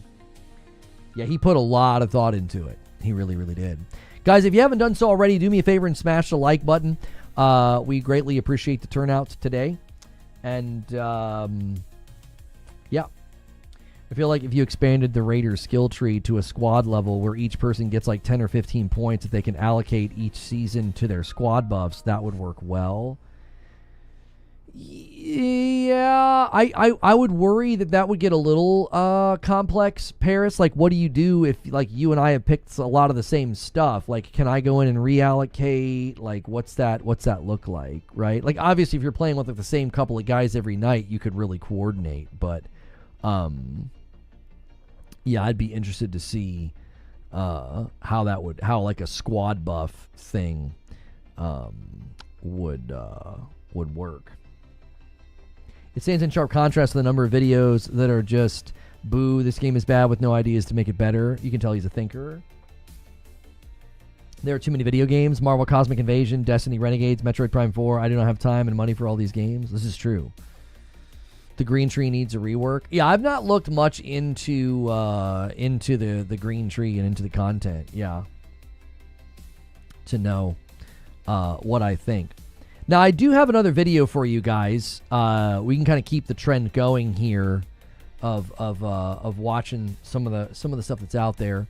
I'm gonna go ahead. I need to pop out the Twitch chat though on my streaming rig so I can see what you guys are saying, because I'm not running the combined chat app it's a little worrying that as soon as I started running the app again, we had a weird problem. Always makes me a little nervous. It could, again, we haven't had a problem since, so it could have literally just been it could have just been AT&T, because we are having some cold, strange weather here. But I want to see if you guys go and gift or do anything, so whoever's supposed to get credit gets credit. So I have a video here about Arc Raiders versus Marathon that I wanted to check out with you guys, because I think it's also an important discussion and subject with the extraction shooter genre continuing to evolve and take new shape. So we're going to take a look at this one. This one is from someone called Fancy Phoenix. You know, once again, someone with a huge view turnout on a video, and when you surpass your subscriber count with view count, that's always very impressive. Like that's very respectable. So 1.4 thousand subscribers and 67,000 views. So very good here for Fancy Phoenix. So let me pause my music and let's get into this. So with Arc Raiders and Marathon in some respects facing off in the near future, I've got a video here from the Fancy Phoenix that I wanted to take a look at, where they've played a lot of both and commentate on why one versus the other is worth a discussion. So if you like this kind of content, hit like, share, and subscribe, leave a comment, or chat. You feel free to interact here with what they have to say. I've played Marathon's latest playtest, and I've put tons of hours into Arc Raiders at this point. These two games are entering the gaming world around the same time and in the same genre. Comparisons are rampant, and if I worked at Bungie, I'd be very scared of how these comparisons are going to impact Marathon sales. Since I have more experience with Marathon than the average person at this time, I feel that I'm in a semi-unique position to offer critique of Marathon while using Arc Raiders as a case study to offer further insight. Now, before everybody runs to the comments or the chat and says they're very different games, you can't compare them, I'm going to push back and say that the minute somebody plays a game that exposes them to experiences that are enjoyable, fun, new, fresh, or what have you, it will impact their schema, the sort of schematic in their brain of how they view these games. Okay, it happened with Fortnite, it happened with Apex. Like, it becomes sort of the norm. It becomes sort of the default or part of the blueprint that people look for in a game like this. Now, that doesn't mean that every extraction shooter coming out needs to be like Arc Raiders, but somebody having a really, really good experience in Arc Raiders is going to go into Marathon with those memories, with that investment, with that loot chest of stuff. And that is going to have an impact on whether or not they enjoy Marathon. I think that is completely fair. And I do think the bare bones nature of Marathon, when they showed it to everybody, and the amount of time they have to really put meat on the bones, I don't think is enough time to really compete with what Arc Raiders has. I think Arc Raiders is going to make it very, very difficult on Marathon to get any traction or footing. Thank you for 3 months, Talus Gaming. Here's my thesis. Marathon cannot try to compete with Arc Raiders. Its only chance is to pivot further into its own unique direction. This is a very similar argument that I made about Battlefield 6, not trying to be a better Call of Duty, but trying to be the absolute best Battlefield that it could be. I think they have succeeded in that. I think that's why Battlefield has had so much success and such a better, turnout for their game this year, because they just made an amazing Battlefield. I think this is the best advice to give Bungie. Sadly, I think Marathon is so derivative, I don't think there's much originality in it. The footage I saw that leaked of the recent playtest just continued to look to me like nothing unique, new, or fresh, and something that's going to be not even flash in the pan. It'll be like a spark in the pan. People really want to hate Marathon, and I get it. Bungie's seemingly rampant theft of art is unacceptable. Plus, the fact that the former CEO was spending hundreds of thousands of dollars on car collecting while laying off his hardworking employees is disgusting. These things cannot go unacknowledged, but from here on out, I'm going to engage with Marathon and with Arc Raiders as works of art divorced from the context of their respective studios. Now, I think that's fair if you're going to be doing like a gameplay comparison and a reception comparison. Sadly, I don't think you can divorce Marathon from the bad PR and the bad optics. We all know what first impressions do to a game, and it happened with Concord, and I believe it's going to happen with Marathon as well. Let's go point by point. We'll talk about different aspects of Marathon, what it does well, and what needs improvement. Then we'll use Arc Raiders in comparison to see what we can learn from that. First up is art style. Art style is among the most important aspects of any game, but it is also one of the most subjective. The only reason I brought this up at all is to start on a positive note and praise both games. Arc Raiders' retro-futuristic outfits, serene natural environments, and arachnophobia triggering enemy design all coalesce into a world I thoroughly enjoy exploring. In Marathon,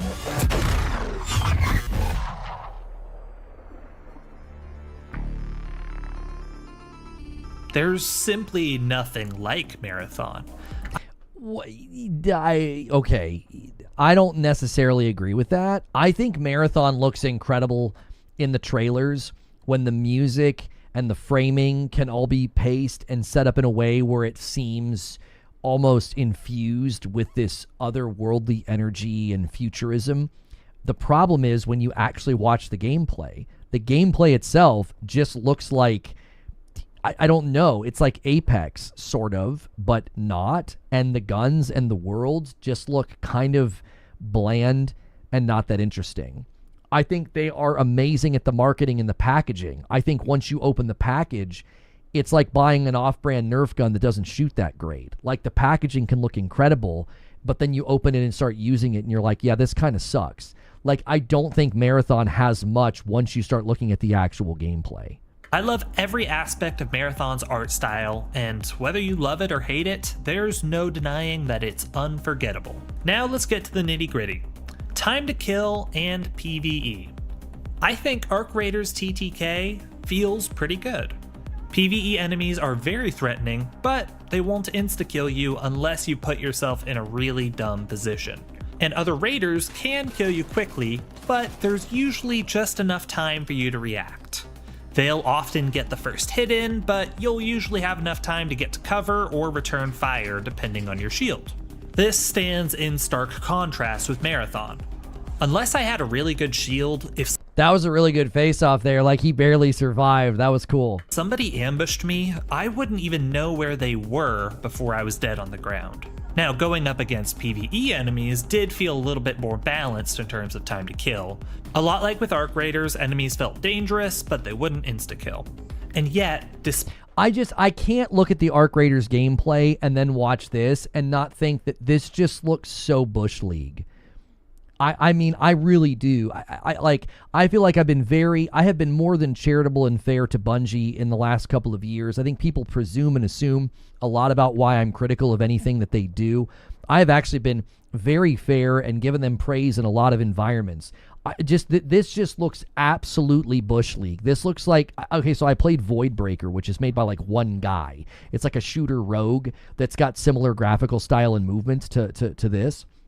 And when I look at this does not look like some AAA long-standing super historic studio made it. This looks like a team of 20 people put together their first indie title for Steam or something. Like, and the reception would be so different if it was made by a small team. Coming from Bungie, I'm telling you, this looks absolutely Bush League. Everything about it. And I know, and I've seen the new footage. I don't think it looks that much better. Fight similar TTKs in both games when it comes to PvE enemies.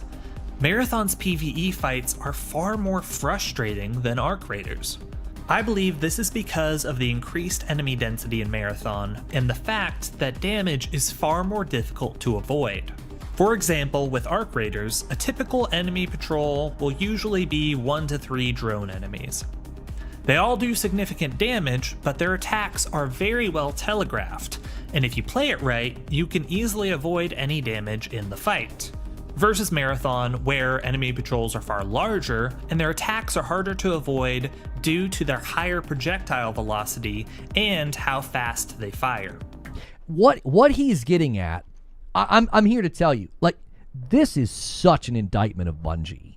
The fact that Embark has excelled so much in the realm of AI and the PvE environments. I have been playing PvE games my entire life, and I played 5 years of Destiny and thousands of hours in games like, you know, Borderlands. And Embark impresses me every time I play their game. And what an indictment when, like, these guys have better PvE elements and mechanics and bots and threats than the guys who made Destiny. Like, it really, really goes to show you what a minimum viable product Marathon was when they debuted it to the world. It was just so nothing. Just a shell of a game with no complexity and nothing really there. And keep in mind, the guy making this video just played the recent playtest of Marathon.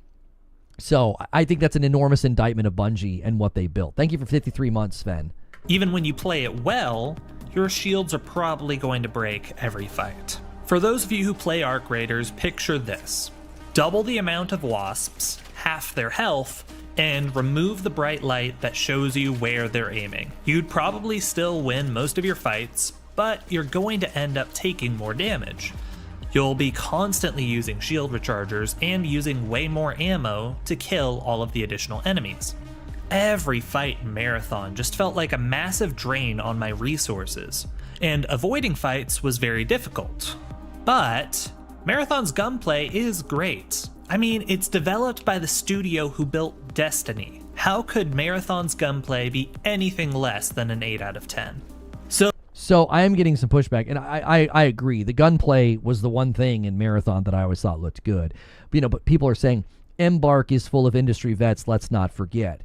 The point that I was making is they're still a much smaller team and a much smaller studio. So their ability to do what they're doing with AI, what it shows me is investment and passion. They had so much investment and passion and care into making a really good AI system.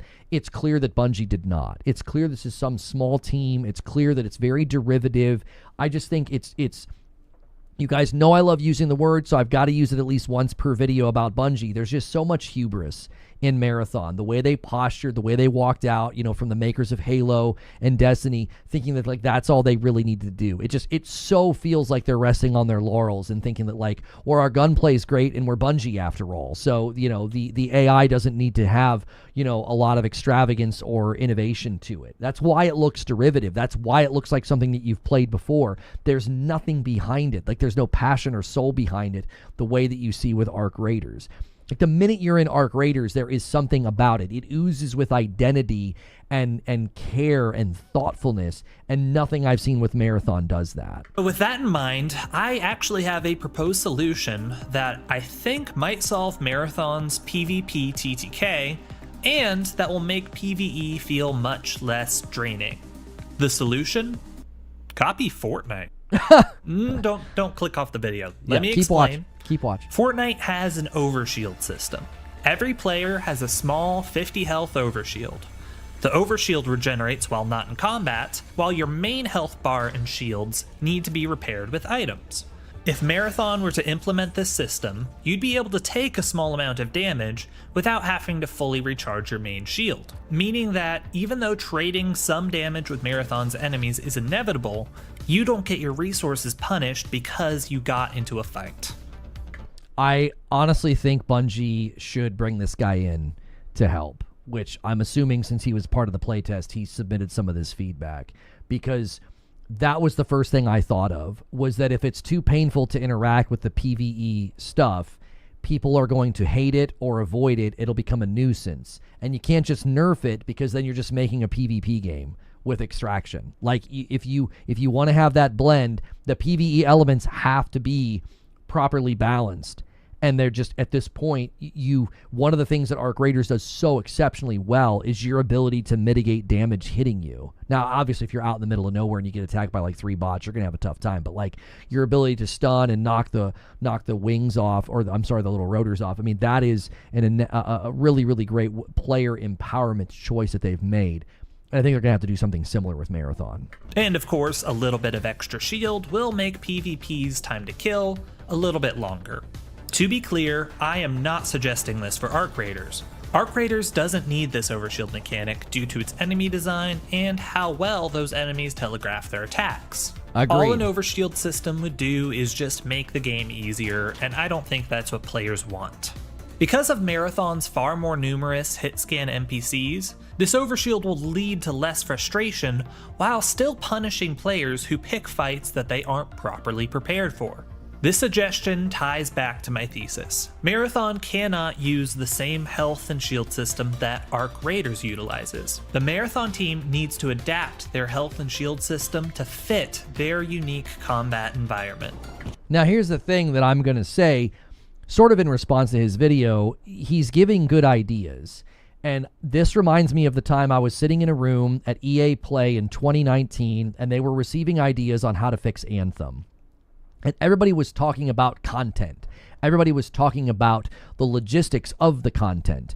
And my problem and frustration was, you have no vision, you have no destination. Where is the game going? What is the game's identity? Like, Anthem didn't really have an identity as far as, like, what's the point of the game? It had a really, really fun combat system and a fun little loop of content because the combat felt very new, fresh, and unique because there's not a lot out there like Anthem.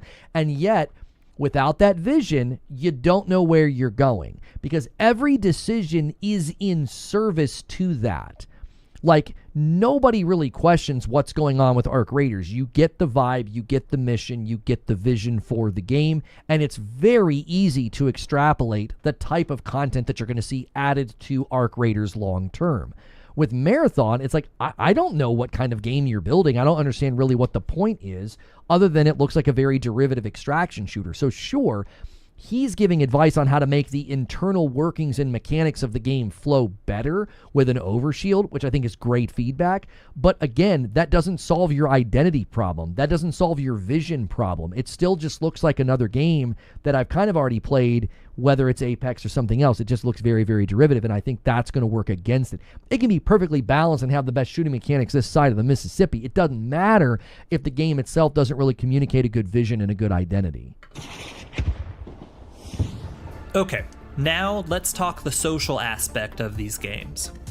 I never thought I'd say it, but running into other players is actually my favorite part of Arc Raiders. Agreed. The proxy chat is such a game-changing feature. Yep. The ability to negotiate with people, ask for help, or even threaten them opens up players to so many memorable moments. I can already recall half a dozen times where talking to other Raiders made my experience playing the game so much better. I have to admit, this is a common piece of feedback I got about Sea of Thieves, and it's clear that those people were right, that when you use proximity chat, it can be both transformative to your experience as well as an enhancer. It really, really adds to the experience. So proximity chat, if you've never really done it, now you see why people were so incensed that Bungie was against proximity chat. Right? People were so incensed. Like, people that play extraction shooters, like, are you freaking kidding me? Why would you not have a prox chat? Play a week of Arc Raiders without prox chat turned on, and then play a week with it turned on, and you will see why proximity chat is so pivotal to a game like this. And I'm happy to report that Marathon has this proxy chat system as well. No one used it. Every single person shot first. Everyone. I had one guy talk to me via proxy chat, and all he did was say sorry as he executed me. This is because your game is derivative. Your game has no identity. It literally looks like Apex with a weird skin on it where you're trying to get loot and you're trying to get out. So people are going to default to PvP.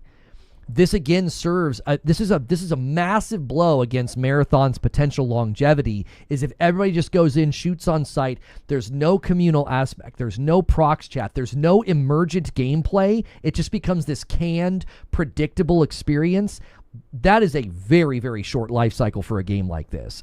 Write it down. I'm serious. I don't think a game has a chance if there is literally nothing special about it.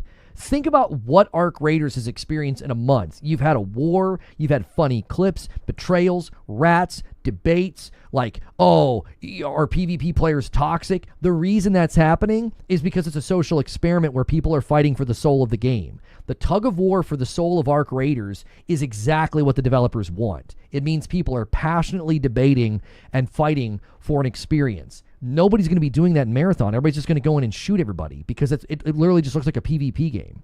To be honest, I don't 100% understand why I had two completely different experiences with this same feature. It's vibes. I can theorize. I think time to kill might be a part of it. It's vibes. It is vibes. Arc Raiders has a vibe. You feel threatened. You feel like you're trying to survive. You feel like, man, I need to work with some people here. There's no the vibe check.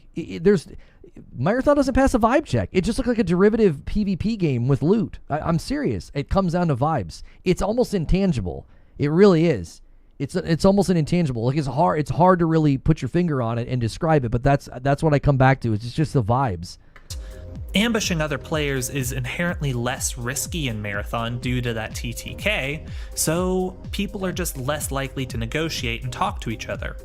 There was also this bug where choosing what audio devices you wanted to use could be difficult. That probably contributed. Another thing to consider is that the audience was 100% made up of people who specifically signed up for this playtest. So maybe it was just a sweatier group of players that was far more into PvP than the average Arc Raiders player. Heck, I could have just gotten unlucky and exclusively ran into people who didn't want to talk. Unfortunately, I am unsure of what the solution to this problem is, but I am certain that this is a massive hurdle that Bungie needs to be paying attention to. It's an advantage that Arc Raiders had. They were building a PvE game first.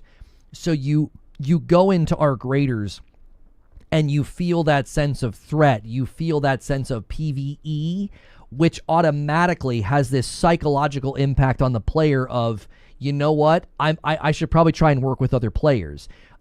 Marathon doesn't do that. Marathon signals to the player PvP. The way that it's designed, the way that it's been positioned, the way they put their trailers together, it's a PvP game. Like, it does what it looks like. It walks like, talks like, smells like a PvP game, and you're trying to make it appeal to your PvP guys. Like, you can tell kind of like by the way that they set it up and by the way they do the streams. Like, if you're going to do streams and you're going to invite streamers that are known for PvP and throwing down, I'm here to tell you that's where the game's going to trend. They didn't build a PvE game. They didn't. They built a game where, like what Yannet is saying, I see zero reason for collaboration. It very much feels like get in and be the last team standing. That's the vibe that the game communicates with the way that it's set up. Look at the map design. Look at the rooms. Look at the way everything plays out. It literally just looks like Apex. It just looks like we're supposed to fight. Only part of this video where I'll say Bungie needs to shamelessly copy Arc Raiders when it comes to their proxy chat. Bungie needs to do whatever it takes to cultivate these types of social interactions that Arc Raiders is so full of, because a social player base will do more for you than any other system you could possibly implement. I've got to open the floor to y'all here. How is it that Arc Raiders has cultivated so much more social interaction in-game, while Marathon has completely failed in that regard? Please let me know in the comments if you have any ideas. I have one final element that I'd like to compare between Marathon and Arc Raiders: monetization. This is a complex and tricky subject, and to be clear, a lot of Marathon's monetization strategy is currently an unknown. It was originally priced at $40, and the gaming community at large wasn't a huge fan of that price point. And you guys know what I'm going to say. I've used this analogy many times. In the movie Gladiator, he says, if you win the crowd, you win your freedom. Arc Raiders won the crowd, and so they won their freedom. And they received feedback on monetization. They gave people refunds. When they lowered the price of cosmetics that people purchased, they literally gave those people their money back on the difference that they marked it down. Marathon doesn't have the crowd on their side at all. Like in the movie Gladiator, like everybody's going like this. Everybody's giving that thumbs down.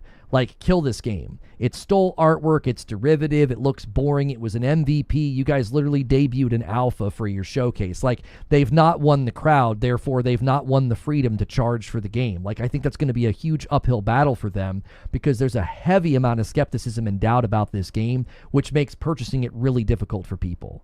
But since then, Arc Raiders came out, and it is currently priced at $40. And Arc Raiders is breaking records. In fact, this is the first time I can ever remember a digital deluxe upgrade having a positive rating on Steam. So clearly, extraction shooters can succeed at the $40 price point. But Marathon won't. Let's go through a hypothetical scenario. Bungie somehow makes a game that's better than Arc Raiders in every single way. If they release this hypothetical version of Marathon at a $40 price point, the bad press that this game has already accumulated will likely still cripple its launch sales. I believe that Marathon has no choice other than to come in at a cheaper price point. I think that would give Bungie a lot more goodwill from their audience, and more people would be willing to give it a chance. The problem here is I believe PlayStation's potentially calling the shots now, and I believe PlayStation's going to try to maximize return, and they know there is a healthy amount of Destiny fans that'll just buy this for $40, and they're probably hoping to recoup some of the project cost on that. Like, my mind immediately goes to just make it free, but I don't think PlayStation's going to be okay with that. I think they want this thing out there for $40. They look at Helldivers, they look at Arc Raiders, they're like, listen, you know, even if we get a couple million people to buy this at $40, we're going to recoup some of the costs that went into the project. All right, now let's go through a second hypothetical scenario. Marathon is both financially successful and critically successful on launch. How do they financially support its continued development? Well, it's a battle pass and paid cosmetics. That's industry standard. I mean, what else could it be? Paid expansions, for example, would just split the player base, and it's a ridiculously bad idea. A battle pass and paid cosmetics are exactly what Arc Raiders is doing in order to fund their continued development. This seems to be a successful monetization strategy thus far, but only time will tell if it's successful in the long term. And in Marathon's current state, I can't see people being super willing to purchase cosmetics or battle passes. It's exclusively a first-person game. The cosmetics are cool and all, but you rarely see your player character, whereas Arc Raiders has your player character's model in view at all times, leading players to be far more invested in how they look. Here's the thing, and I know I'll get a lot of disagreement on this, and this is fine, but I think there's something to be said for when a game is trying to sell you cosmetics that give your player an identity and you never see your player. I think that's more difficult. Like, I think that's some of the secret sauce of what helps Fortnite with its skins. That's certainly helping Arc Raiders. I mean, obviously, one of the pieces of the vibe of Arc Raiders is your character and what you look like your outfit, your helmet, your backpack, you know, the way the light, you know, kind of cascades through the world and like reflects off the, you know, your helmet and the stuff that you're wearing. I think it's a massive, massive aspect of the game's vibe. And I really think that's one of the dilemmas facing Marathon is it's just like a shooter with like these super flat looking, almost like they look like Little Tykes guns. Honestly, if you guys remember Little Tykes, like that's what it reminds me of. They look like plastic toys. Like they don't communicate cool. They don't communicate strong. It looks like you're literally walking around with like, I don't know, off-brand Nerf guns or something. This once again ties back to my main point. Marathon can't copy Arc Raiders in this regard. Marathon needs first person. I'm not suggesting that they switch to third person like Arc Raiders. So they're going to need to find another way to make cosmetic items more appealing. I believe a social space could achieve this. Something like Destiny's Tower, where you can walk around in third person and hang out with your friends in-game. This also has the potential to offer an in-game activity, such as customizing your base or ship or whatever they make the social space. This is a suggestion I think Arc Raiders could take as well, but I don't think it's as necessary to the game's success as it would be for Marathon.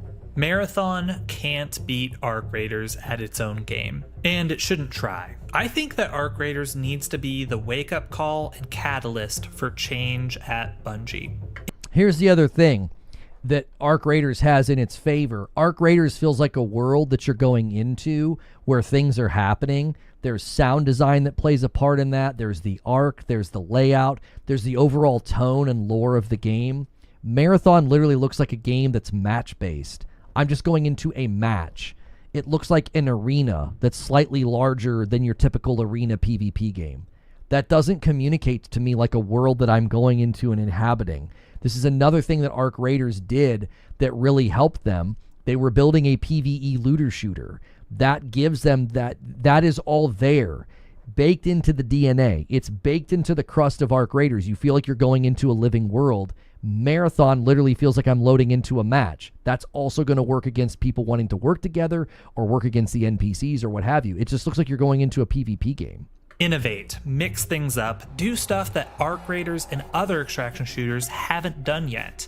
Lean into your studio's strengths. I'm gonna just start throwing stuff at the wall here. Marathon has an incredible world and industry-leading gunplay.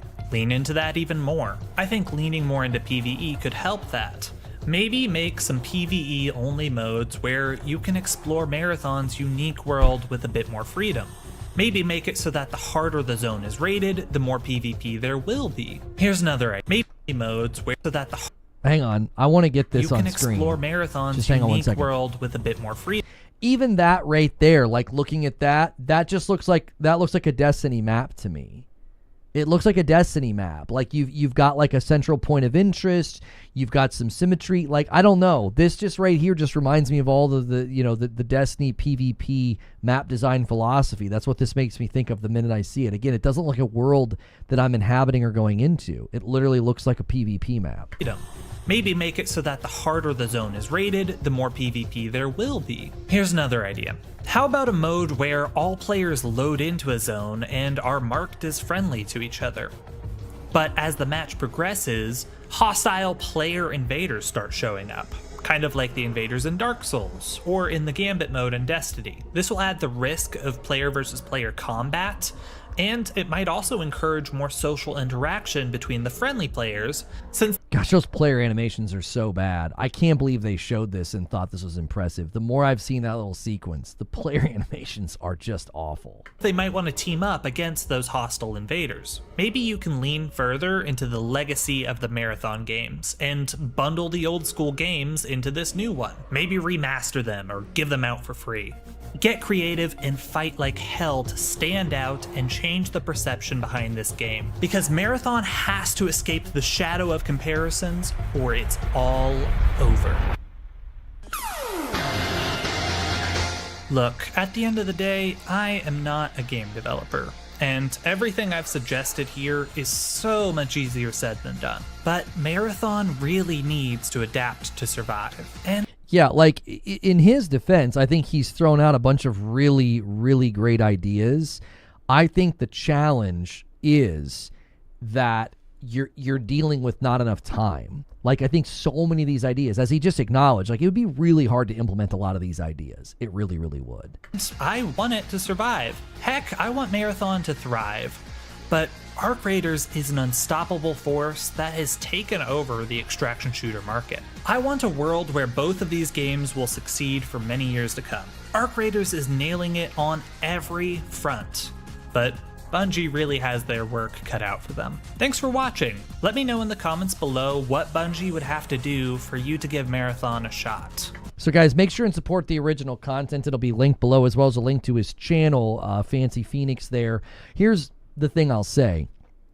You can tell that Marathon was a game mode that was designed for Destiny 3, that they're now trying to prop up and stand by itself. Many people have learned that won't work. We saw that with Division Heartland. It was a game mode that they were going to try to have stand on its own. It's been canceled. It'll probably just get rolled into Division 3. It happened with The Last of Us Factions, The Last of Us Online, a mode that they try to rip out and make stand on its own. Bungie is trying the exact same thing. They took something that they were building for Destiny 3. I'm very confident in that. This has been in development and has been tested since as early as 2018, which is 7 years ago. Anon the Nine, who consistently got things right about Destiny's future, said that Destiny 3 was going to have these big PvPvE areas where you could go in and try and get stuff and get out, and you'd have people attacking you. And I'm confident that's what this was born as. And that's the difference. Arc Raiders spent time, capital, investment, intelligence, and care building a PvE game, and then they added in the extraction PvP element, like where you're not just trying to get out, but you're trying to get out against other players. And I think that's one of the things that's helping Arc Raiders in a significant way, is that they spent time building something as a game first, and then it turned into what it is today. Bungie is trying to take a mode and they're trying to turn it into a game, and I just don't think it's going to go well for them. Let me know in the comments below what you think. I'd love to hear your feedback.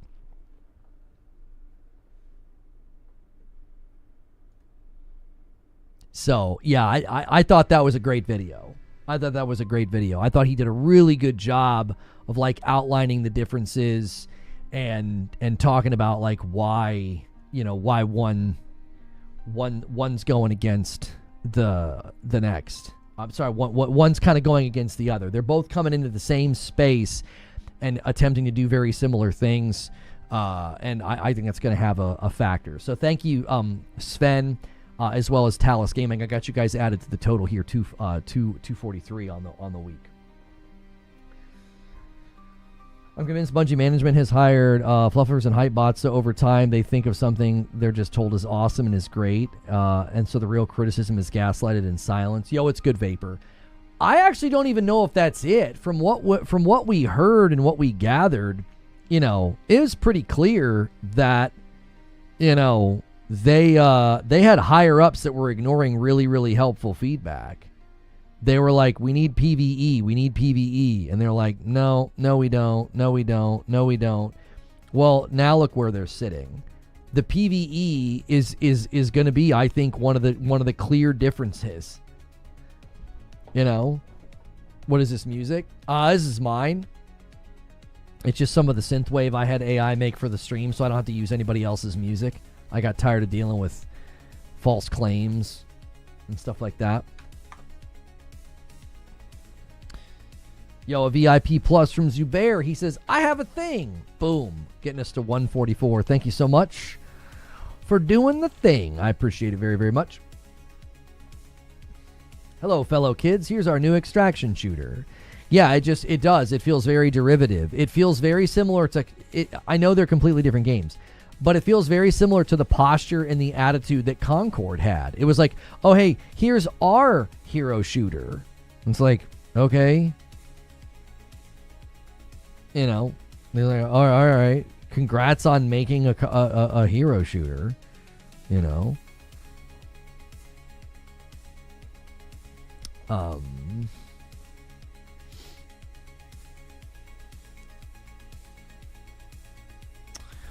Checking the news feeds right now, see if anything else has happened here. I don't think I had any other videos to react to. I was going to react to the watch list, but it's just for fun. So it might be time to start kind of getting ready to pivot to gameplay of Red Dead. D-Tom with 51 months. Thank you. Put for a week with the sickie. Time to purchase Arc Raiders and grind. Hey, man. Thank you, D-Tom, for renewing. We're exactly 5 members away from the next milestone. We got a bunch of renewals coming in all of a sudden. English Oat with 51 months in a VIP. Show him my thing so Zuby feels less special about his thing. Boom, 246. Ashton comes in with 51 months. Hello, friends. It's another day that I exist. I'm sorry and shall persist. And that gets us to 247. Then the gifted member takes us to 248. Thank you, Vapor Nation, for gifting a member. Did you see the Helldivers dev announcement for file size reduction? No, is that something that they're doing to help with the game? Because it's been having... I feel like I've seen a lot of videos and tweets about that. The game's performance has kind of taken a bit of a hit and a bit of a nosedive. You know?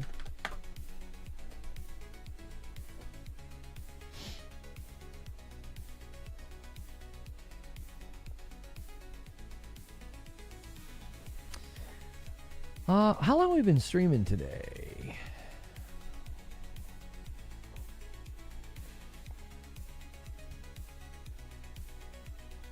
Christmas. Raphael McCoy is going to gift a member and get us a 249. Thank you so much. They deduplicated all of their assets with the help of Nixus. The game is now 23 gig on PlayStation. Well, hello. That's a nice reduction. We're a single member away from 250. Who's going to steal it? I'll owe you guys a member. Thank you so much. I think... Where do we start today? Yeah, I think I owe Twitch a member. I can't remember who hit the milestone of 225. I think it happened during morning coffee, and I was probably distracted. For me, the art style of Marathon also takes me out of the fantasy of me being part of the world. Like, it's a little too far-fetched for me to imagine we're in the future. Right. Hey, Wired Rope secures it for Twitch. Boom. Yeah, I think I owe Twitch. I think you guys got it. I'll just do 2 singles. I feel like I should wait until I owe you 5. I'm paying an extra $1 every time I do this. I think I might start doing that. I should keep a tally somewhere. And then once I owe you guys 5, I'm basically giving them an extra $1 every time I do a single as opposed to waiting and doing 5. Okay, I'm going to need a really, really brief break. And then we're probably going to shift gears. Give me 1 second.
All right, Raphael with the Agent of Chaos pushing us to 251. Thank you for so much.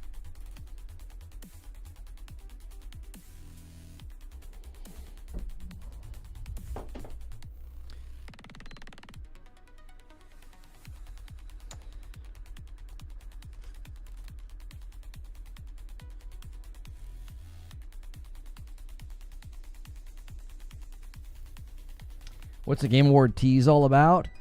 As far as we can tell, it's something to do with a big announcement that's going to happen at the Game Awards. I think it's Path of Exile and their Druid thing. That's what I think. I don't know. To me that's what it feels like to me. But I could be wrong.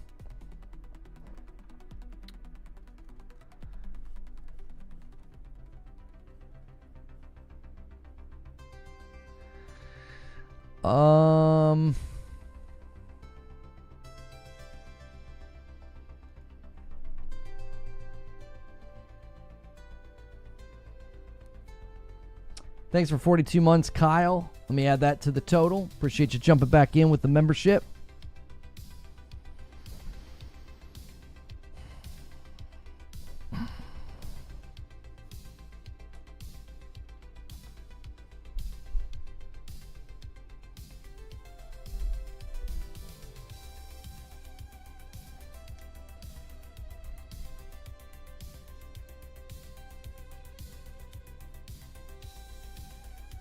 Item on my wish list is currently on sale. Oh, I will definitely grab this for $3. Assault Android Cactus was like a little co-op game I was thinking about playing with like my wife or my kiddos. It's on sale for $3 on PlayStation.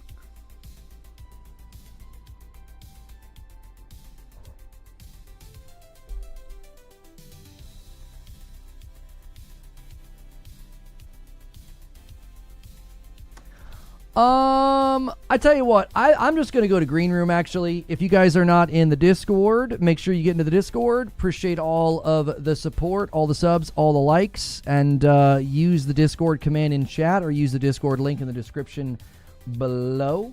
And, yeah, I'll be grabbing Metroid. Yeah, appreciate you guys so much. We're gonna go ahead and head to the Green Room. All right, make sure you're in the Discord.